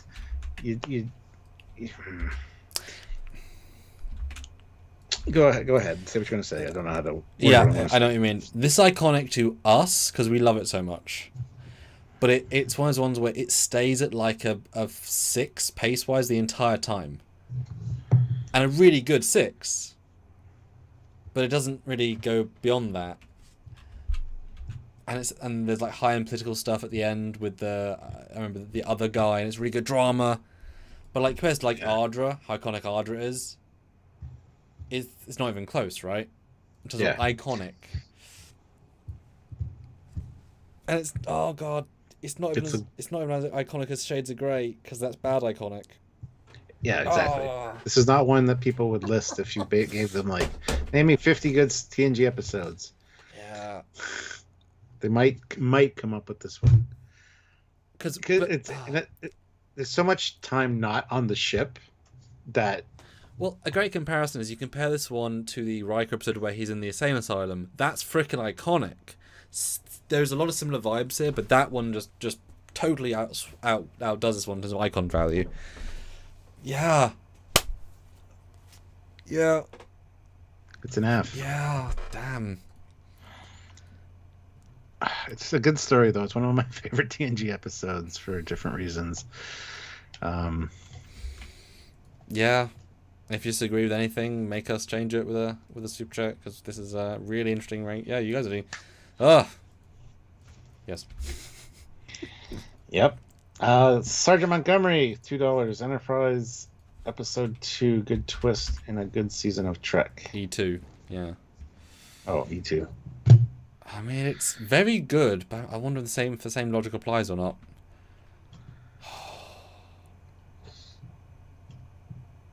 Yeah. So the descendants of the crew show up in a modified, heavily improved, yeah. And it's basically there's a DS9 episode like this where the crew crashes on a planet, and it's the same thing, just rehashed. Yeah. This one I think is done fairly well, and gotta love the characters. You get to like them, but at the same time, it's like, plus the Enterprise. Yeah, it's iconic wise though. I don't know. It's iconic Enterprise. It is iconic Enterprise. That's not the quantifier. We're gonna have to do one in each series now. You realize that? Fair, yeah. No, yeah. This has been very, very illuminating. So I think, well, okay. So this one I think C is probably a good shout, but this one benefits from the old pod is great. Having them fight Enterprise at the end is very, very good and is iconic. And the fact that they sacrifice themselves to get through Degra, and after all this turmoil of this broken Enterprise, and it's more broken by the episode, then you get Degra like, hello, welcome, glad you met us. And like, oh, we finally have a positive resolution. We're finally going forwards. And of course, Degra gets screwed. So I think a really strong C, I think, is very fair, because it is still, I mean, because people don't have Enterprise the same way, this is still an iconic Enterprise 1. Okay, mid to low C. Yeah. All right, Jonathan Earl, $2. Star Trek Voyager episode, Waking Moments, Nightmare episode. That's what I was referring to previously.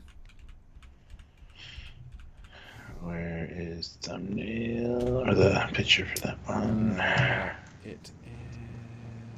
God damn it.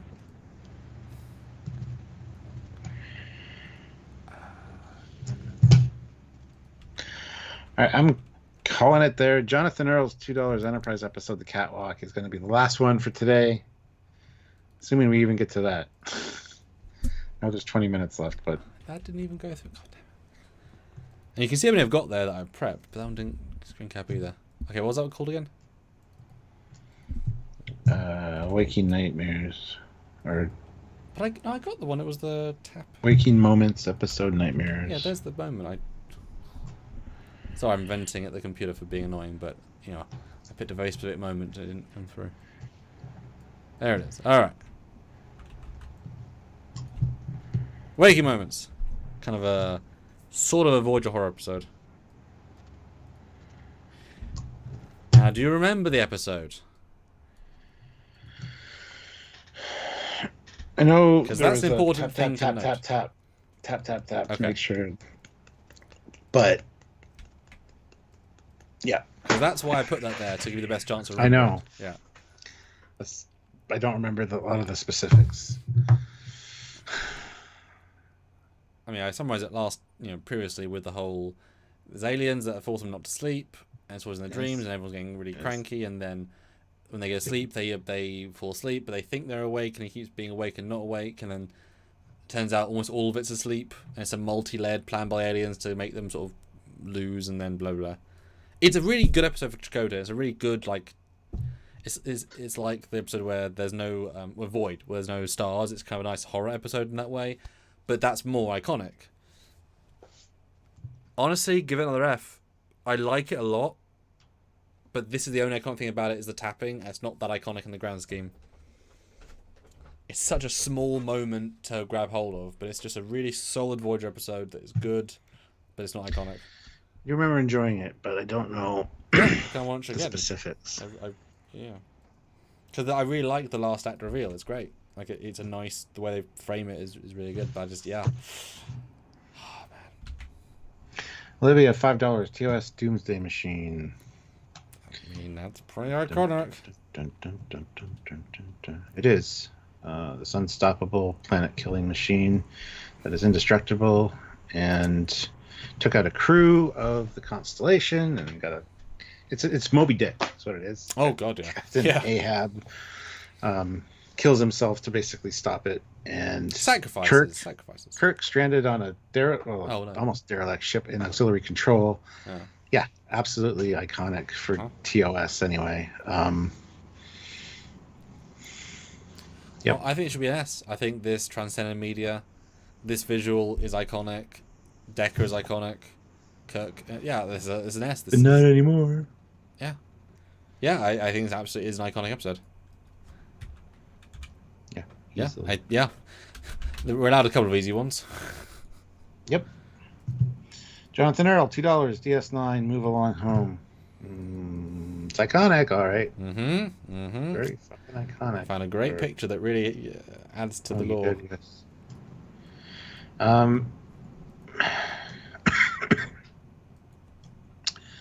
This has got to be up there with Code of Honor in A.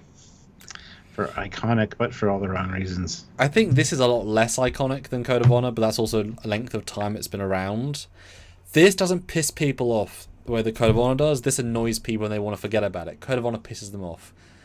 I would actually say B. I think because DS9 isn't as well watched as TNG, so I think people just tend to ignore this one. So I think a gentle B.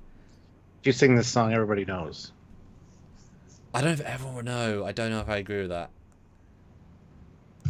I think a lot of people, but also DS9 wasn't super watched at the start. Yeah, but a lot of people gone back and watched it. Like this comes up so many times in our chats. Yeah, but that's us though. Yeah. Not just us, our community. People come in and they drop this. They want us to super chat for me to sing the goddamn thing. They have done that. I'll leave it at B. I disagree 1,000%, but I'll leave it at B. Disagree, you should come with me. But guys, vote now. Quick fire, A or B. I think we both made good arguments there. But again, this is a contrast thing. Hit like if you haven't already. Yes. Yeah, just quick fire vote, guys. Jill, do the next one, and we'll see whether whatever. Gastro, 1980, $5. TNG The Defector, the scout ship battle, Picard's speech to Tomahawk, the Klingons, the cloak to balance the standoff. Okay, I guess we should have made this clarification at the beginning of all this, but are these iconic to Star Trek fans, Trekkies, Trekkers, or just the general audience? No, Star Trek fans. I think it's just, iconic episode of Star Trek. I think mine's clarification. This one's very well written and superbly acted. It is iconic, especially if you're a ship person because of the Romulan scout ship and visual of it exploding outside. Like, also the realization that he can never go back to his planet. He'll miss his family, his daughter. Once his daughter grow up. Thoughts? Beautiful episode. We gave it stonkingly high reviews. But what makes it iconic, unfortunately, is the last, 2 minutes. Where Tom Locke comes in, he's really good. The decloak with the Klingons, that moment became iconic. For various reasons. That's the iconic moment, and the end of Tom Locke being like, duh. That bit is iconic, not the episode. Which is annoying as hell, because it's a great episode. But I wouldn't say it's iconic in the same way. This isn't. Before we rank this one, we got A, C, A. So I'm going to move along home. But you know what I mean, don't you? You know what I mean? I do. So on that boundary. I would give this one a D. Because, like I say, only a chunk of it is iconic, whereas the other ones, but up in C, have more iconic visuals than one. And this has one. With Tom Locke's face. Two. Again, thoughts. I'm say D. I want to say C. Okay, go with C. I'm in between. Just to be. Yeah. And fill up that C category. Yeah, man. There. Oh, and A is the shit ones. That's amazing. I know, it's annoying me a little bit. Yeah, it's just... Somebody just jumps in and looks like, what the fuck are these guys talking? They don't know what they're talking about. Yeah, it's a crazy ranking for that, yeah. But we still... And every single one that you guys put on is in the chart, so either way we looked at, do not worry, guys. But yeah, we've got 8 minutes left. Let's see how many we can get to. What is next? Mark Lawrence, $5. Valentina has one more. Year of Hell. Voyager takes a hell of a licking and keeps on ticking. We're introduced to the Krenim. Wasted on a one-off. Well, there were 2 off. Well, 3 off if you count it being 2-parter. Yeah. It was 3 off. In the land of Voyager, this is absolutely S tier. Iconicness. And all of Star Trek, maybe an A. This is iconic because what does everyone say about this episode? They say, this is what the show should have been the whole time.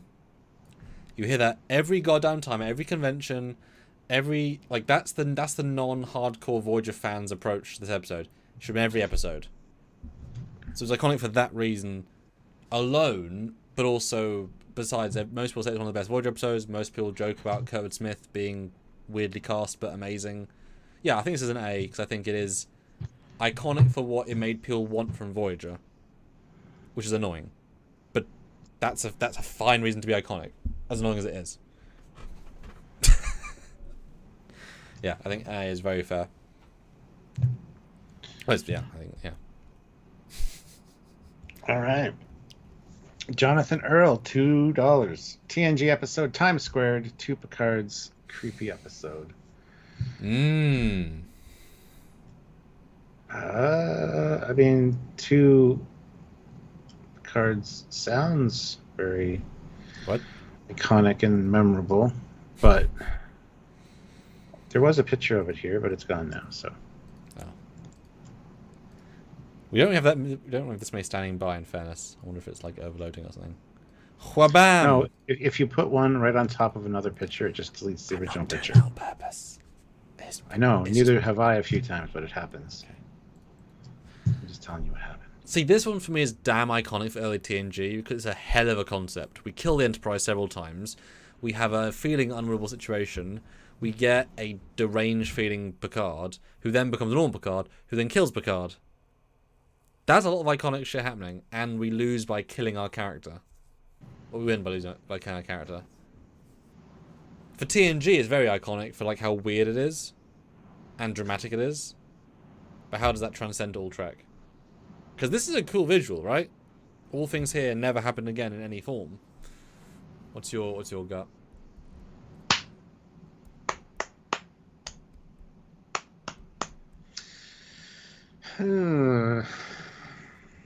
I don't know at this point. My brain's turned to mush because I don't agree with a lot of our stuff on the board, honestly.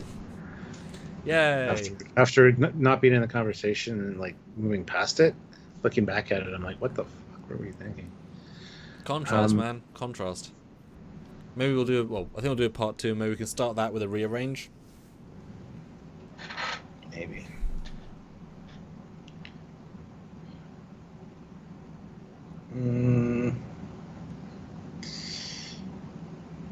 My gut actually says D. I like it to a C, but I think it's as iconic as the Riker's head getting destroyed. Because the idea is quite iconic, but only to that level versus like how good it is or whatever. So yeah, D it is for now.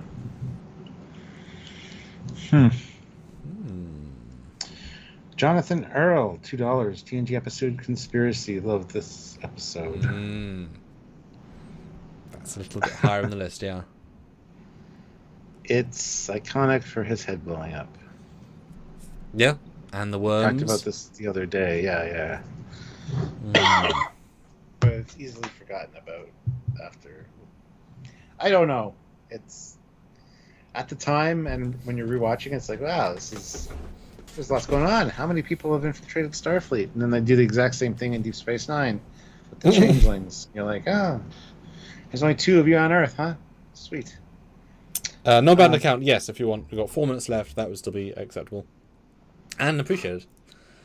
I think this is easily a B because some of these things are still so gruesome that they stand out in all Trek, let alone TNG. And it's so out of keeping with what TNG is, tone-wise, that it's iconic.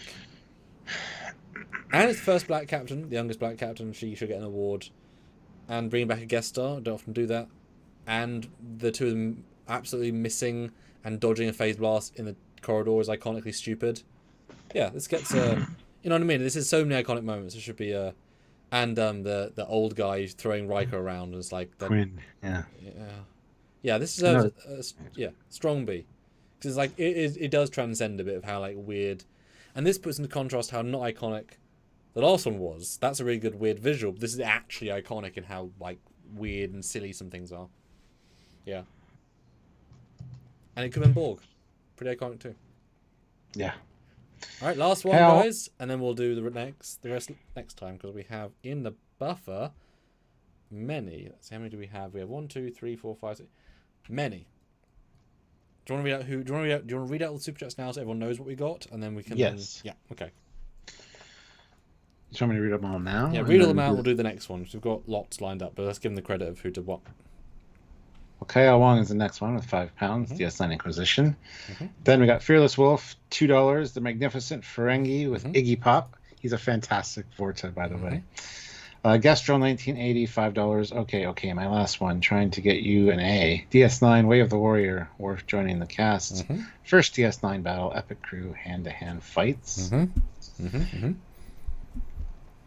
Dan Ben, £2. DS9 Trials and Tribulations, but TOS one also great. Yes. That'll be S tier right off the hop. Jonathan Earl, $2. TNG episode Schisms. Not a band account, $2. Star Trek Voyager Threshold, iconic fish people. Wrong reasons again. Jonathan Earl, $2. Enterprise episode Catwalk. And not a band account, $5. Code of Honor for S tier. Michael Dorn and other stars rants. I can't forget, even though we try. All right, we'll move it up to S for you. I've got all those ordered as well. So, huzzah.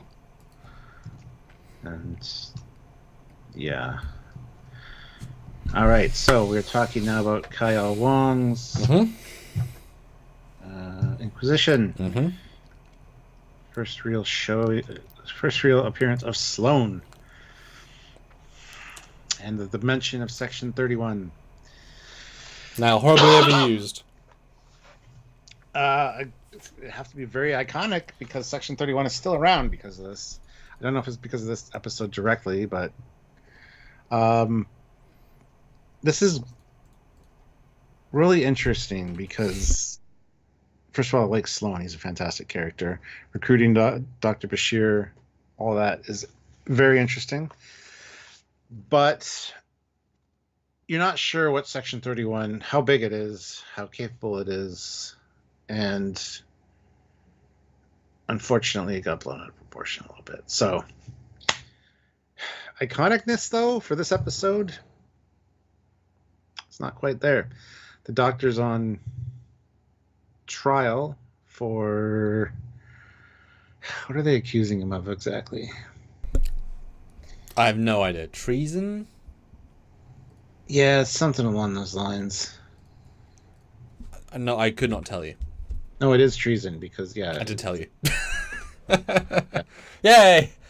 But all in all, not that memorable or iconic. Stuart, it's the last 3 minutes that's massively iconic. If you're a DS9 fan. Yes. This is a great... And also the Voyager set. Iconic. Yeah, this is... Oh, yeah, he was on trial for working for the Dominion, which is the same as treason, so... Yeah. Yeah, so this is great, but it is not iconic as an episode, unfortunately. The scene is great, but it does not, unfortunately, transcend, because now, unfortunately, you think of Station 31 and Discovery. As depressing as that is, that's now the default remembrance, how dumb they played that, and that's sad. Yep. So, unfortunately, this might have to be an F. Yeah, one scene, it just, yeah. The fact you didn't remember the rest of the episode, and you love this sort of stuff. This is your jam, right? Mm-hmm. Yeah, I'm sorry. Yeah. Oh, I would say the one on Romulus is more iconic, but again, still factors in a lot to the DS9 fanboy. But that has more has more things in it that are really memorable, right? Mm-hmm. All right, I think that's it for today. Boom. We have tab extras, 50 krona, putting in now. late in the stream, but what I see most on Tick is the episode Tuvix. I say B. Yep. 2 weeks now. Well, we will add that. So what we're going to do is we're going to follow up on this one next week. Yes. Possibly next Tuesday, actually, a week from today. Mm-hmm. Let's try that. Mm-hmm. And we will reshuffle some of these as our initial setup to the episode. Yeah. We've got all the other ones that you guys have requested on the sidelines here. 1, 2, 3, 4, 5, 6, 7. Beautiful, guys. Amazing. Yeah. In the buffer, and then we will transport move buffer on from there. Right. Yeah, we might have to do some resizing and reshuffle. Yeah, we'll make it sleek for you guys. But this, smash success, guys. It's been a super interesting debate. I do agree, though. We should do a best of or iconic of the individual seasons, because that does change the game. That absolutely changes. Not seasons, series. That's interchangeable in the UK, but yes. No, no, you're right. TNG is not a season. Sorry, you're right. In the UK, I know I'm right. Your series 1 is season 1. That would be the same thing. It's not season does not equal the full thing. Series is series 1, series 2, series 3, season 1, season 2, season 3. Those are interchangeable. Yes. All right. Well, thank you guys for joining us. Tomorrow, we're going to ask the question, the Academy show, which is filming right now. With the cast and the premise, is it going to be good? Because we have people who now know in the cast, and we now have some idea of the sets, and is the next Trek show live action coming out? Maybe. No. The next new one coming out. Let's discuss. Yeah. So it'll be tomorrow to join us. So thank you guys for joining us. If we didn't get to yours or the discussion of yours, we apologize, but we do have limited time sometimes. Mm-hmm. And it's right there waiting for next time, which is great. Beautiful. Yes. So please join us next Tuesday if you want to hear if you're one of the ones that super chatted and hasn't got yours up on the board yet. So hey, remember, maybe throw in the musical Stranger Worlds, because that's kind of getting iconic by itself, you know. See? Right. See? And on that note, I'm Captain Foley. You are. He's Good Commander job. Cockings. Yes. He's going to sing you off. He's going to sing goodbye to you. Goodbye, goodbye, goodbye. Bye.